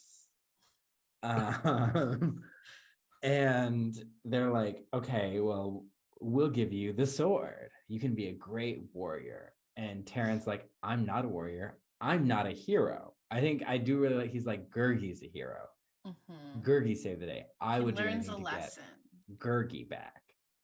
And they're like, we can't do that. And then Fluter's like, you're fake. You can't do this. Like, you have no real power. And they're like, fuck you. And they like zoom down. And he before this, he does tell the booby witch to control herself, madam. And so then they zoom down, they take the cauldron, but Gurgi comes back. Well, first it's just his lifeless body, and then Taryn holds him, and he bursts up to life. They're all happy, and he squishes Taryn and Eilonwy's faces together, so they kiss. Gross. And they're like, okay. And then they all go off together into the sunlight. The bauble's back. Yep, has been gone this entire time. I don't even know what it does or if it's helpful at all. Probably not, because it just I don't think it does anything, right? Where did it go? Was it just in her pocket? I don't know. And they walk off, and then we see them in the pool. Henwen's henning, like doing a little mystic stuff. And Dalvin's like, oh, I'm proud of you. And then the fairy's like, ha, I'm here too. And you're like, the fairy is the last shot. Yeah, it's weird. And then like the credits, there's like it's just like a still of them like wandering off. Yeah. So I do like the credits have some cool little like art.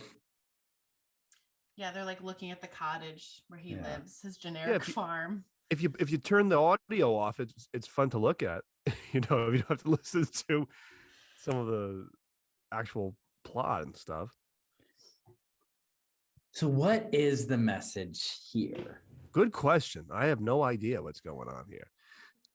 I think be nice to your goats. Be nice to your goats. I think it's being a hero is about sacrifice, not glory. Because Gurgi's hero because he sacrifices himself, and Taryn, who's been focused on his glory, doesn't get that typical hero's journey where he learns a lesson that allows him to defeat the villain. He is like a subversion of the hero's journey. He's like, I'm not the hero. Right. Well, I would argue he's not anything. He's just reactionary. He's very passive. Yeah. So it's like Eilonwy leads much of the story once he gets trapped, and then he's just kind of wandering, like going from thing to thing, like. Yeah. It's hard to track what's his name? Taryn's growth, because we don't really start with him as anything to say that he grew really to a measurable point, because he's sort of just the guy who's standing there being annoying. Because he gives up the sword already at the witch's cottage. And that's like halfway through the movie. Yeah. It's like at the end of the second act, I would say. So this is a very vague message for Disney. Not all of the time, but a lot of them, I think you think of like Cinderella, Lion King, Frozen, Raya and the Last Dragon. Those ones kind of beat you over the head with the message. Like Circle of Life, love not fear, trust, believe in your dreams. They're like boom, boom, boom, we're gonna say it. And this one is just kind of they're not clear. They're like, come up with your own message. Yeah, we gave you a magical pig. What more do you want? Yeah, exactly. I'm like, you know what, that's enough for me. Thank you, Disney. It's the friends you made along the way. So yeah, I mean that's kind of that is kind of that's movie. What I got from it. It's like, oh, it's like it's about the friends we made along the way, like not in a meme way. Yeah, he started the movie. His only friend was a pig, and now he's got at least two other people and a little Gurgi thing. Yeah, whatever our Gurgi is. Which is interesting because, again, we'll talk about this more with the world, but there's not like a kingdom or a large group of people he's saving. Right, yeah. It is, he doesn't get any glory from like a crowd. He just gets his little friends. Because you really don't see anyone other human beings apart from the guys in the castle. Yeah. Are they the only people left? And the stripper. Yeah. How's she doing? Did she get out? Is she okay? Yeah, where is she? Oh my God, yeah, what happened to her? I hope she's okay. Or she took over, maybe. Yeah. Well, no, the vrbo collapsed. They're not getting their deposit back. You're right. No. Well, she rebuilt. Yeah. She became an engineer. Yeah. An engineer. She was working her way through engineering school. Yeah, I mean, you know what? Valid. Yeah. Valid. So, okay, do we root for the protagonist? No. So what I have, Taran is annoying. He's a very realistic tween boy. It reminds me a little of myself at that age. I wasn't that much of a dick, but a little bit. Yeah, but are you at that age going to be a protagonist in a Disney movie? I could, right? You'd be a more interesting protagonist than Taran. Yes, 1,000%. Maybe a Disney Channel movie. But even they have there's no save the cat moment. He literally beats up a goat. Yeah. So talking from a storytelling perspective, it's just like punch the goat. I have nothing to go for to like him. I do think you're right. Like he warms up to Gurgi. He's nice to him when he wants friends. But it's not like he's abjectly horrible. But he's not. The thing is, I think that Creeper time, I think that time devoted to Creeper and stuff, you could have devoted that to just a few more moments, something to make. That's the potential of this movie. It's Taran isn't a character you could never root for. We just need to invest more in his journey. And I like that the climax of his journey is a subversion, but that would mean more if we're building to it. Yeah, exactly. Because get rid of most of the Creeper stuff, if not all of it, and spend a couple more minutes in his original world, learning about him and where he is right now before he goes on his journey. Because right now, he tells us what he wants. He wants to be a hero, but he's also mean. When can we see his nice side? He is a little bit with Henwin, but that literally happens right after he beats up the goat. So is it like Hercules where he wants to help people, Yeah. Or Quasimodo wants to be out in the world. Well, in Hercules, he learns what the definition of a hero means, right? Is sort of different. He starts out thinking a hero means one thing, and in the end, it means something else. Taran isn't given that opportunity. Yeah. So I think it's just unfortunately poorly written character for him. Or poorly hacked apart from Jeffrey Katzenberg. True. That's true. That's quite also possible that the holes weren't holes, that they were hole punched afterwards, because it's bizarre at times to think that this is the protagonist where you know basically nothing about him. Yeah. So let's talk about Eilonwy. I think she is like a link almost between the 50s and the 90s heroines. She kind of is a bit of both. She's feisty, but a girly girl. I like that she's smart and determined, but not super powered. And we'll get to that later. She doesn't have any powers because we have no idea what her bauble does. Yeah. Where the hell she came from or who she is. And she is definitely a watered down version of her character in the books. Right. Yeah. I mean, I think that from the second she steps on screen, she's very likable. And I don't think that ever really changes. I root for her to stay alive and keep going to where. Okay. Also, we didn't even talk about it. She just goes home with Taran. It's just don't you have a family? Aren't people missing you? Where do you live? Yeah. Do you have a home? I don't know what's going on with her. I'm a little concerned, but she was very enjoyable. Here's a question. Should she be a Disney princess? Well, no, I don't actually know if she's actually a princess. Now I think she's lying. Yeah. Maybe she is a scullery maid. There's nothing wrong with that. No, so that doesn't necessarily disqualify her as a princess because, there's some Mulan's a princess technically because she doesn't become an actual princess. Does she become like a ruler of China at all? No, I don't think so. Okay, so yeah, she doesn't even really qualify for that anyway. I don't know. This movie is like so weird. Yeah, I don't think she should be. She's often brought up in that conversation. People are like, why isn't so-and-so a princess? I think that the movie's not that popular. So like no one's buying Ilanwi merch, right? Like I am. we are, but I mean, our 4-year-old girls you and me for Ilanwi merch. I think that, and she doesn't sing. She doesn't really have a big arc. Yeah. And that's a hot take because Merida and Raya do not sing. And I feel like that sometimes makes them struggle to fit into the brand of the Disney princesses. I think people should sing. Yeah, interesting. If you could change your fate, would you? Would you? Do you ship her with Taryn? No. Oh. I ship Horn King and Maleficent in our fan fiction more than I ship those two. I think they're cute, but I don't really ship. See it working out. Yeah, and here's the crazy thing. I didn't even realize it's a summer fling. When I did that Disney D&D campaign, I just said, it didn't work out with Taryn. She ends up with somebody else and has Sleeping Beauty. I didn't even realize I was doing that. Because they're so young, and Taryn clearly like has some attitude problems. And I don't know. I just don't see it working out. There's not like a big romance arc though. It's just supposed to be like she believes in him and they like kind of like each other, but they're also like children. And they're portrayed and they have a little kiss, and it's whatever. Yeah. Gurgi, he's like Gollum with a redemption arc. Yeah, and he also like, I don't know, like, are we supposed to love him from the second we see him? Because I kind of do. It's just like, he's cute. Who is this weird little thing? Like he says munchings and crunchings or whatever. It's really strange. But like Ilanwi said it best, he's really charming, even from the very first second. And like Taryn being mean to him, I was like, Gurgi's the protagonist now. Well, it's funny because it is a reversal of how a lot of Disney protagonists act. Yeah. But I think it is rare in that he's a male Disney protagonist, which is a human male Disney protagonist is a lot rarer than people think. Up until then, there was like Wart and Mowgli, who are also kind of jerks sometimes. Peter Pan is not the protagonist, but kind of a jerk. Yeah, very much a jerk. Pinocchio, I guess. He's in wood. Yeah. He's not a real boy until the end.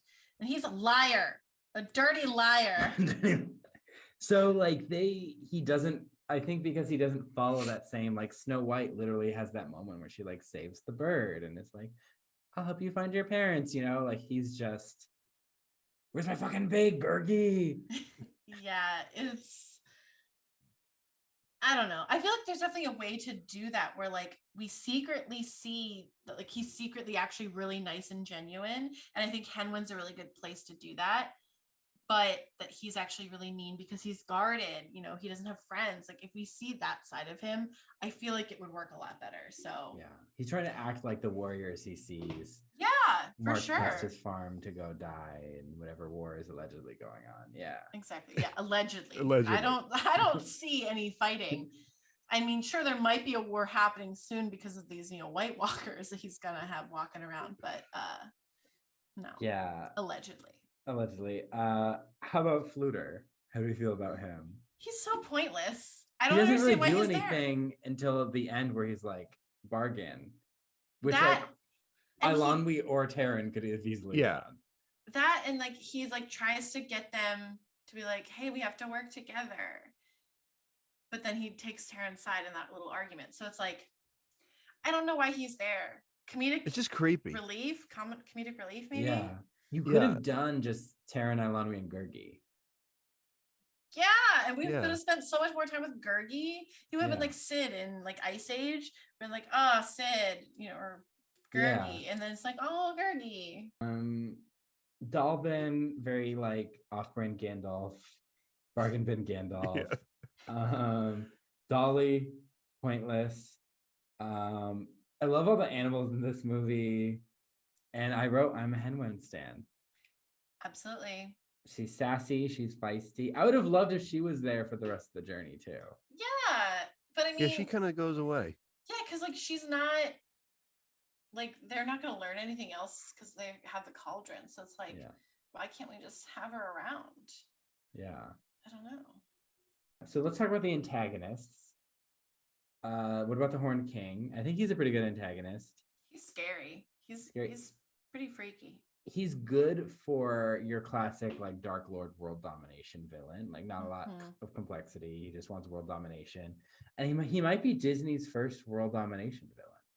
He precedes like Ursula and Jafar and Scar. Yeah, interesting. Because Maleficent said, "Oh, I'm the mistress of all evil," but like she had no plans other than she was not. She just wants that title. She wants that title. Yeah. She wants the plaque to put on her desk. And then let's see, we got Creeper. Too much Creeper. No. So much Creeper. Bye, Creeper. I get when he was happy that his boss died. I like my boss if you're listening, but his boss was very abusive. Yeah, and I don't need that arc, that emotional arc where I'm like, oh yay, he's finally out of this abusive relationship. He was gonna decapitate Henwen. We don't stand. No, absolutely not. The three witches, very hocus pocus, kind of the Madame Mim to Ursula. They're the missing link between them. They were fine. They weren't as evil as I was expecting. They're really just kind of like they're neutral. They're bargain. They're just bargainers. I think they're kind of what people think. Like there's in the Ursula discourse, they're kind of what people describe Ursula as being. Like this kind of making a shady deal, but kind of like we're keeping a bargain we're doing, because Ursula meddles after the bargain is made, and I think that is often forgotten in the Ursula discourse. Love her as a villain. We support Ursula at this podcast, but I'm just saying that like, if you're talking about like a neutral person who's like a business witch, that's who these people are. Yeah. And that's why it's like, they're very mild antagonists in that like they just hold the thing that they want and they just need to figure out how to get it. They're not like inherently evil. Yeah, I mean they do turn people into frogs and eat them. Well, yeah, but to these small groups, the witches. Yeah. But then those people as frogs get away. So what happens to them?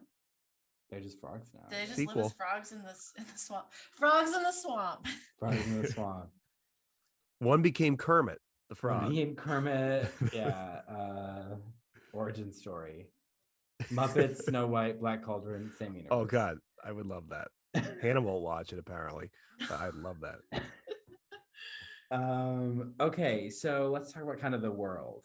What do we think of this environment and the world? Most of the time it's very spooky and dark. But like the animation itself is nice. Again, it reminds me a lot of Sleeping Beauty. Like Eilonwy looks a lot like Aurora. Like the way her hair is colored, the way it looks, even her outfit. It's a great visual world to look at. Yeah, I can't say I know much about it. Yeah. Yeah, we don't even know if there's actually a war going on. We have to say allegedly. We don't want to get sued. Yeah. By the Prydain tourist board. Yeah. Exactly. Yeah, I think the animation is great. I think visually it's cool, but I think it's the D&D thing. It's this very kind of generic fantasy. Yeah.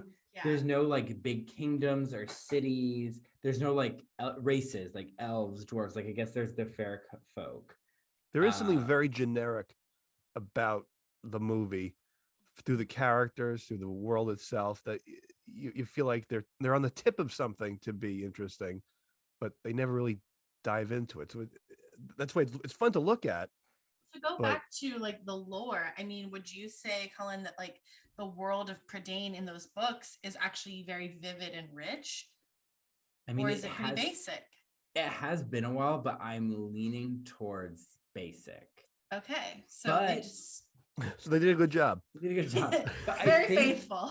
I think what made it different was, as opposed to like Lord of the Rings, where there's like these big wars going on. There's still wars, but it was much more like survival. Like you're spending time with people who are weaving cloth and, you know, tanners and blacksmiths, and just like people are in scattered villages, and they're just like a very rustic life, like very Ren Fair. So that was cool in its own way. I think it does suffer a bit from kind of generic fantasy-dom.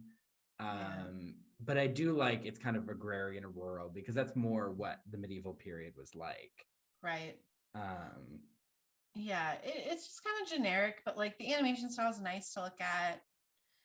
But yeah, I don't know. There's no richness to the world. Yeah, because they don't explain the lore. Like we don't know. Eilonwy is from this line of like magical queens, like the goddess Rhiannon, you know, and that's where she has her bauble and like, you know, all this stuff. And so that because of that, it's very D&D in that I describe it as a blundering party of underpowered, vaguely hoardy, barely morally good idiots bumbling through an adventure for tenuous reasons.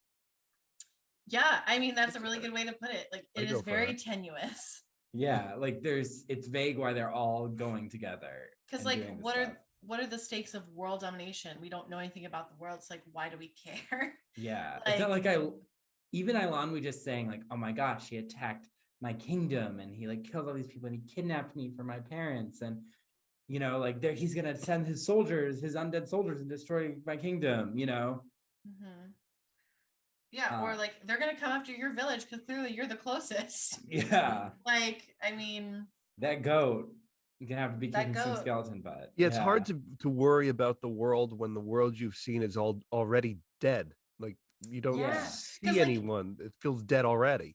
We don't even see a village that he lives in. It's just his hut and then like the little farm area. I don't remember seeing any other cottages. Is that all they have to dominate? Like, is that the whole world? Is that farm? The entirety of Prydain is that farm. Why would you want that? Just stay with the vrbo. See, they're basically a level 1 paladin, cleric, and bard. That's how I described them. But so this is one thing I like about this and old Disney in general. Like it was started to shift halfway through the 90s, I would say. But the characters aren't superpowers. So modern Disney, you have like Elsa, Moana, Raya, Hero, the Madrigals, like they have these super powered people and they're kind of like cool and badass. And old Disney is like, watch these like normal people who are kind of dumb try and survive villains that are way smarter and more powerful than them.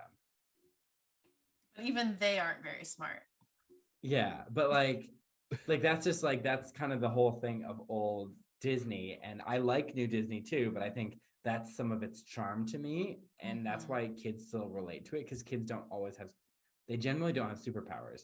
So they can relate to just trying to survive, you know, with their wits. And has a deep connection to a lot of fairy tales. Like a lot of fairy tale characters don't have superpowers.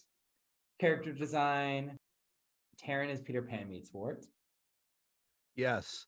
In fact, my cousin often mistakes Taran for Wart because they almost look like they were, you know, sister Maori twins at times. Yeah. You know, Eilonwy is a very Aurora, kind of meets like the Alice Wendy like age group. She's Aurora Jr. Horn King, from Maleficent, his ex. Yeah. Gurgi, furry little Geppetto. Yes, he does look like Geppetto. Right on. That's a good description. God. Because like I was looking, I was like, he looks familiar, but I was like, they go to the same hairdresser. Yeah. It's in the Forbidden Forest. Yeah. The witches, though, they kind of have a very unique style. They're different from the witches that came before, like the witch in Snow White or like Madame Mim or. Yeah, and they don't look like other female sort of mystical characters that we see going forward or backwards. Like they don't even necessarily have a traditional witchy look to them. Yeah, they don't have the pointy hats. They're all pointy hats. they're blue. Blue is a very like, it's not like a scary color. It's kind of more neutral. Yeah. Like a Smurf for an Avatar. Yeah, right. Yes, exactly. Or Megamind. Very good, Cullen. I like that. Megamind was a villain who's the protagonist, and he comes good, like Taryn could have done that. That would have required some creative effort, and I don't think they were. Yeah, they were they're running already they're like, listen, we can't put any more money into the story because the animation's already gonna put us over. The pig is seeing into the future. You want us to come up with another idea? The music. So again, the soundtrack was lost. Not really any singing. Should it have been a musical? Well, that's a tough one. See, I feel like a lot of Disney movies, I think this should be a musical, but in some ways, it's like I want that from Taryn because I feel like that's how we get to know a lot of our Disney characters is song. But I'm like, what song would he sing? And it would be very similar to Quest for Camelot. Right, yeah. A movie that from the first, when I saw it as a kid, I was like kind of embarrassed to be watching it. Oh, yeah. And it had this very like river dancey score. And I'm like, that's what we would have gotten in this. And I don't think that would have been good. Well, yeah, if they did it where it was almost like a traditional song or something that was supposed to be from the world, some kind of in-world type of singing, like they do that in Lord of the Rings, don't they? Where they sing at times. But there's a lot of singing in those books. Yeah. That's why there's a Lord of the Rings the musical. Yeah. I also feel like this movie, I don't know, as a musical it would be really weird because like that means the Horned King would have to sing a song, and I have no idea what he would sing about. His jaw would fall off. Yeah. He would just be like talking about bones. And Disney films didn't sing as much though back in the day. That's true. Pre-Ursula. I guess Ratigan had his fans singing about him. I love that one. So for Ratigan. But can you think like none of the princess villains sang? No. The old ones. Well, okay, so think about Tarrant, right? He has like nothing to sing about. I want adventure in the great wide somewhere. Right. It's like, I don't know. And then we would have a really feminist piece. She's like, I could have gotten us out of there. Oh, that's a great title. I could have gotten us out of there. You man, you. It's very Stephen Sondheim. All right. Now it's time for the big two questions. Was that your fantasy? T? You go first. What do you mean? Was it my fantasy? My fantasy is much kinkier. Like basically, I know it's we're trying to work with our title here. Yeah. Did you like it? Like, is that a fantasy that you enjoy spending time? Oh yeah. In fact, this is the exact kind of movie I like because there is so much that is wrong with it that you can pick apart, and I think that's more fun to talk about. And like I say, I like parts of it. If you turn off the sound, I like it even more. So yeah, that's my fantasy. I like it. You watch it without the sound? You just watch the visuals? The whole time we've been talking right now, I've been watching it. I noticed you were watching something, but yeah, I gotta get me in the spirit, huh? Is it my ultimate fantasy? No, because it's a little too. If it wouldn't even be in my top 10 Disney favorites, but it's one that if I were to recommend a movie that someone hasn't seen of Disney, this is always my go-to because there is so much to talk about with it, whether it's good or bad. And I like the fact also that there's Disney elements of it, but they're all filtered through this weird, darker prism than the traditional. I mean, we talked about the frog. We've seen other Disney films where people get turned into frogs, but no frog ends up in a witch's cleavage in any other Disney film than this one. So for that alone, for that bizarre choice, and I love the fact that the protagonist's goal through most of the film is to protect a soothsaying pig. I mean, that's wonderful. That's the ultimate fantasy. How could you not love that?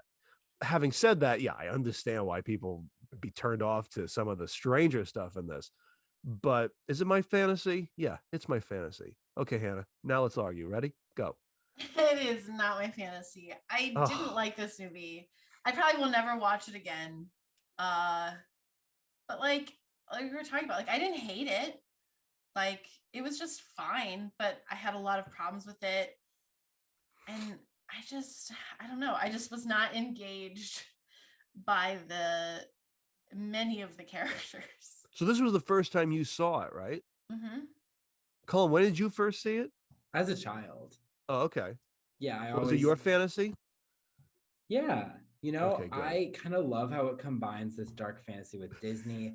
I used to get these like Disney like books from the library where they would basically just be the movie, but they had these really fake Yes. pictures. Yes. And the ones I got the most were like Black Cauldron and Sleeping Beauty because just the pictures were really good. I think that I think that's why I think the strength is the visuals and how it like takes those Disney elements and puts them in a darker story. And Exactly. I like that. Exactly. But yeah, I think it's missing. I think the writing is what's holding it back. Or like you mentioned about the Katzenberg hacking of it. Yeah, I also like that like the 80s had all these different dark fantasies come out. You had Neverending Story, you had Labyrinth and Dark Crystal. Yeah. I love that this is kind of Disney's take on that kind of dark fantasy. Yeah. And like you said, like it's the Disney elements, but it's filtered through that 80s. We're going dark. We're riding Falcor. We're dancing with Muppet-like characters who aren't Muppets, but they're darker Muppets. And I think I kind of like that element of it, that it's this weird, darker take by Disney on a Disney kind of material. Yeah, because I mean, as much as I love like those 90s classics, sometimes they can fall into like these formulaic things. And the formula works. So that's why they're using it. But I like how this one's taking a risk. Absolutely. Yeah. So I think I'm gonna say it was my fantasy. So all in all, with our discussion of the movie and a lot of the lore it was building off of, what did we learn today? That Hannah, do not punch a goat around Hannah or she will go absolutely berserk. I recently got to pet some goats and goats are amazing. I like goats. I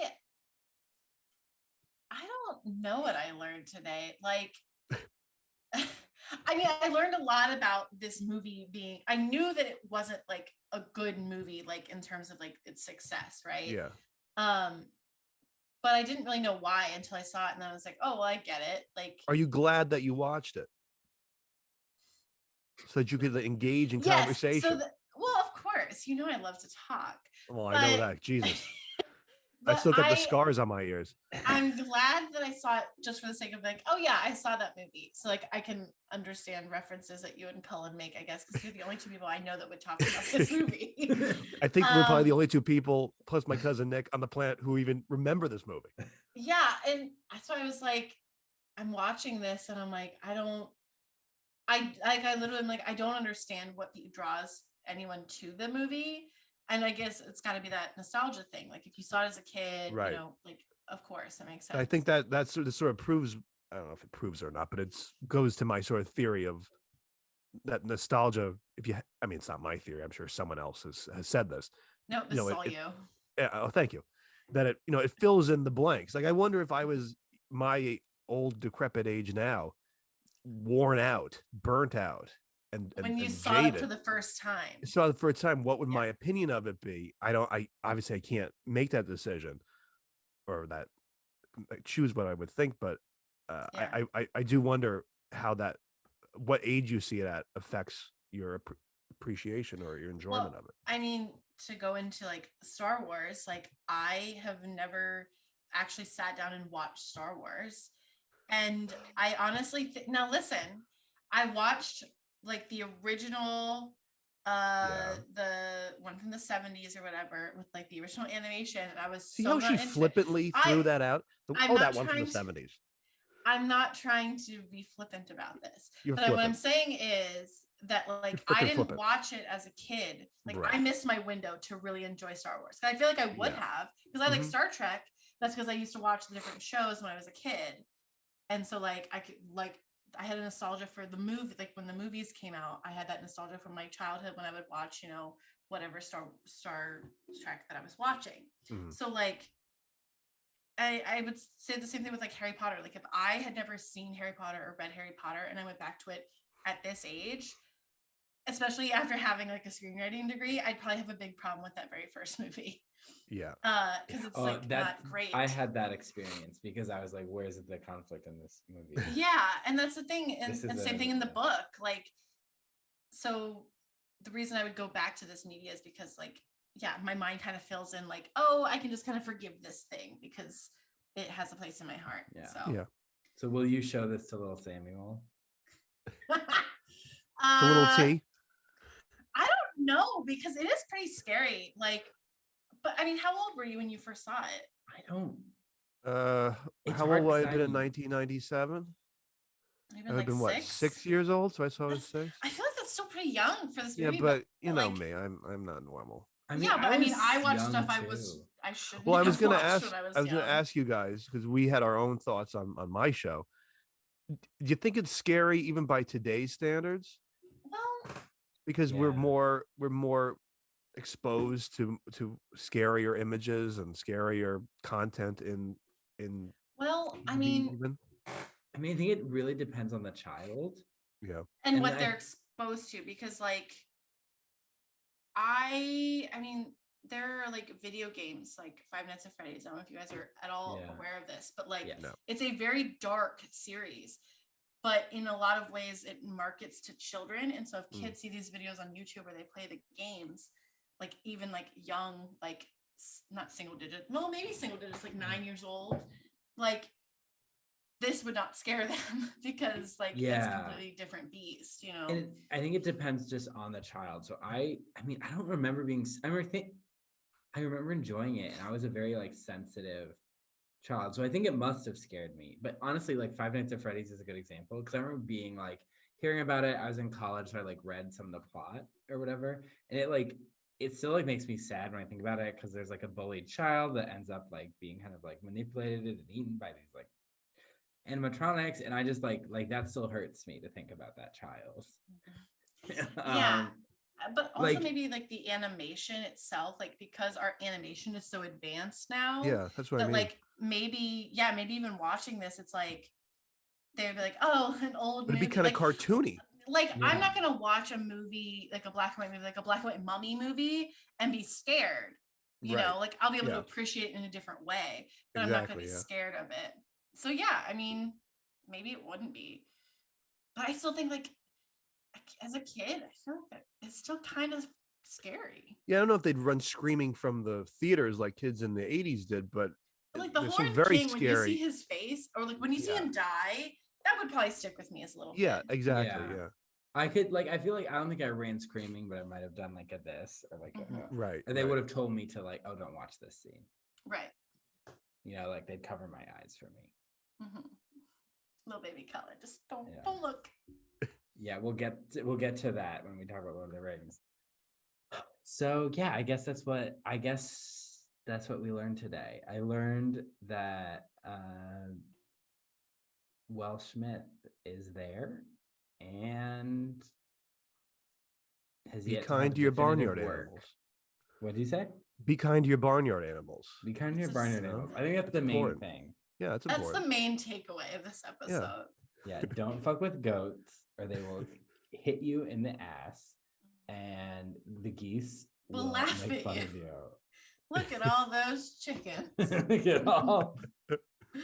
All right, well, T, thank you for coming on. Do you want to tell us a little bit about your podcast, Zaccario Sessions? Well, we talk about movies like the Black Cauldron. In fact, I think we did an episode on it, or at least You talked about it a little bit. Yeah, I think I recommend that we did a few recommendation episodes. But clearly, Hannah, I wouldn't sway Hannah, but we talk about lesser known, lesser appreciated movies and TV, mostly movies, but TV too. And we hope to get people to we hope to spotlight movies that maybe you haven't heard of, maybe you haven't seen, or maybe ones you forgot. We did an episode on a fantasy film actually called Magic in the Water. Did you ever see that one? Which is a favorite of me and my cousin, about a girl who befriends a lake monster. And I'm a sucker for a girl in her lake monster movies. I just love that. And they become friends. She feeds them Oreos. They're polluting the lake. Live action? Oh, this is live action, my dear. Oh, this is live action, starring Mr. Mark Harmon from NCIS. NCIS, of course. And oh God, what's that guy's name? Is he the lake monster? No. The lake monster is an animatronic. Oh, okay. Name's Orky. Orky the lake monster. He's a Canadian lake monster who's worshipped by Japanese tourists. And Joshua Jackson, a young Joshua Jackson, is in this movie also. So that was one of the films we talked about. And our goal is we're talking about films that we enjoy, that are nostalgic for us, that we hope maybe other people will check out. And we finished our second, well, we finished it months ago, but the second season finale aired in August. And now coming up on, oh God, I got to look at what the date is. October 28th, we have our Halloween special coming up, where we're doing a, where you take a bracket, those bracket things that people who play sports, like they put, things. Yeah. They put like the nets and the name another team. Giants. Yep. You're going all New York. Makes sense. But we picked six Giants. Yeah, Giants football. Nets are the Nets basketball. Brooklyn Nets. We picked 16 obscure, lesser known Halloween films, and we did the bracket to narrow down and choose our choice for the Obscure Obsessions Halloween pick of 2022. And then we also have a Thanksgiving episode where we picked kind of Thanksgiving movies because, well, in that one we decided that because there's so few Thanksgiving movies, the movies have to be obscure, of course. They can be about Thanksgiving, but that's like 3 movies. They have to have the word thanks in the title. Isn't Planes, Trains, and Automobiles a Thanksgiving movie? That is like the ultimate one that everyone. There's that's the only one I can think of. Home for the Holidays, right? So that's our October. What's that holiday called? Halloween special is on October 28th. Our Thanksgiving special is sometime in November, and then our Christmas special, we do the same thing with Christmas movies in December, and then that Halloween special will be out when this is released. Yes, so definitely check it out. Good timing. Thank you, guys. Yeah. Of course. So you can follow, almost said Glee Boot, Not My Fantasy on Instagram and TikTok. We are at Not My Fantasy Pod. If you're listening on Apple Podcasts, give us a 5-star review. Let us know what you love about the podcast and tell your friends and family, share it around. We really want to get some traction and share it with lots of new awesome listeners. If you're watching on YouTube, hi, smash that like button. Like the video, leave us a comment, subscribe, hit the bell, because that's a thing you have to do apparently. And again, just share us around, friends and family. If they like movies, if they like fantasy movies, if they like mythology, lore. If you're a lore whore, lore, Hannah, the language. Listen, I think we should reclaim that word and say lore whore. I love it. All right, I'm on board. If you're on board. Yeah. All right. Oh, and you can follow my Instagram. Yes. It's called @Obscure Podcast on Instagram, and you can follow our blog where I post fun movie recommendations, lists, which I love lists, reviews, and the occasional article. Our blog is obscureobsessionsblog.blogspot.com, and if you go to our Instagram page, there's a little link on the top. You just give that the old click, and there it is. And you can find all my lists about fun stuff and reviews and recommendations if you're in the mood to read, as we know everyone is. Yeah, if you're listening to podcasts, you also love to read. Right. You're so literary. Venn diagram is a circle. Right. All right, tune in. We already recorded this episode, but tune in. We have a special November 2nd, Dios de los Muertos, a holiday special, where we'll be talking about the Book of Life. Yes. Not the Book of Life as in Christianity. I mean, we talk about that, but that's not what the movie is about, or is it? It is a 2014 movie starring Channing Tatum. Channing Tatum. Noted C-Take. Latino. So Book of Life. Yeah. And happy Halloween, everybody. Get spooky.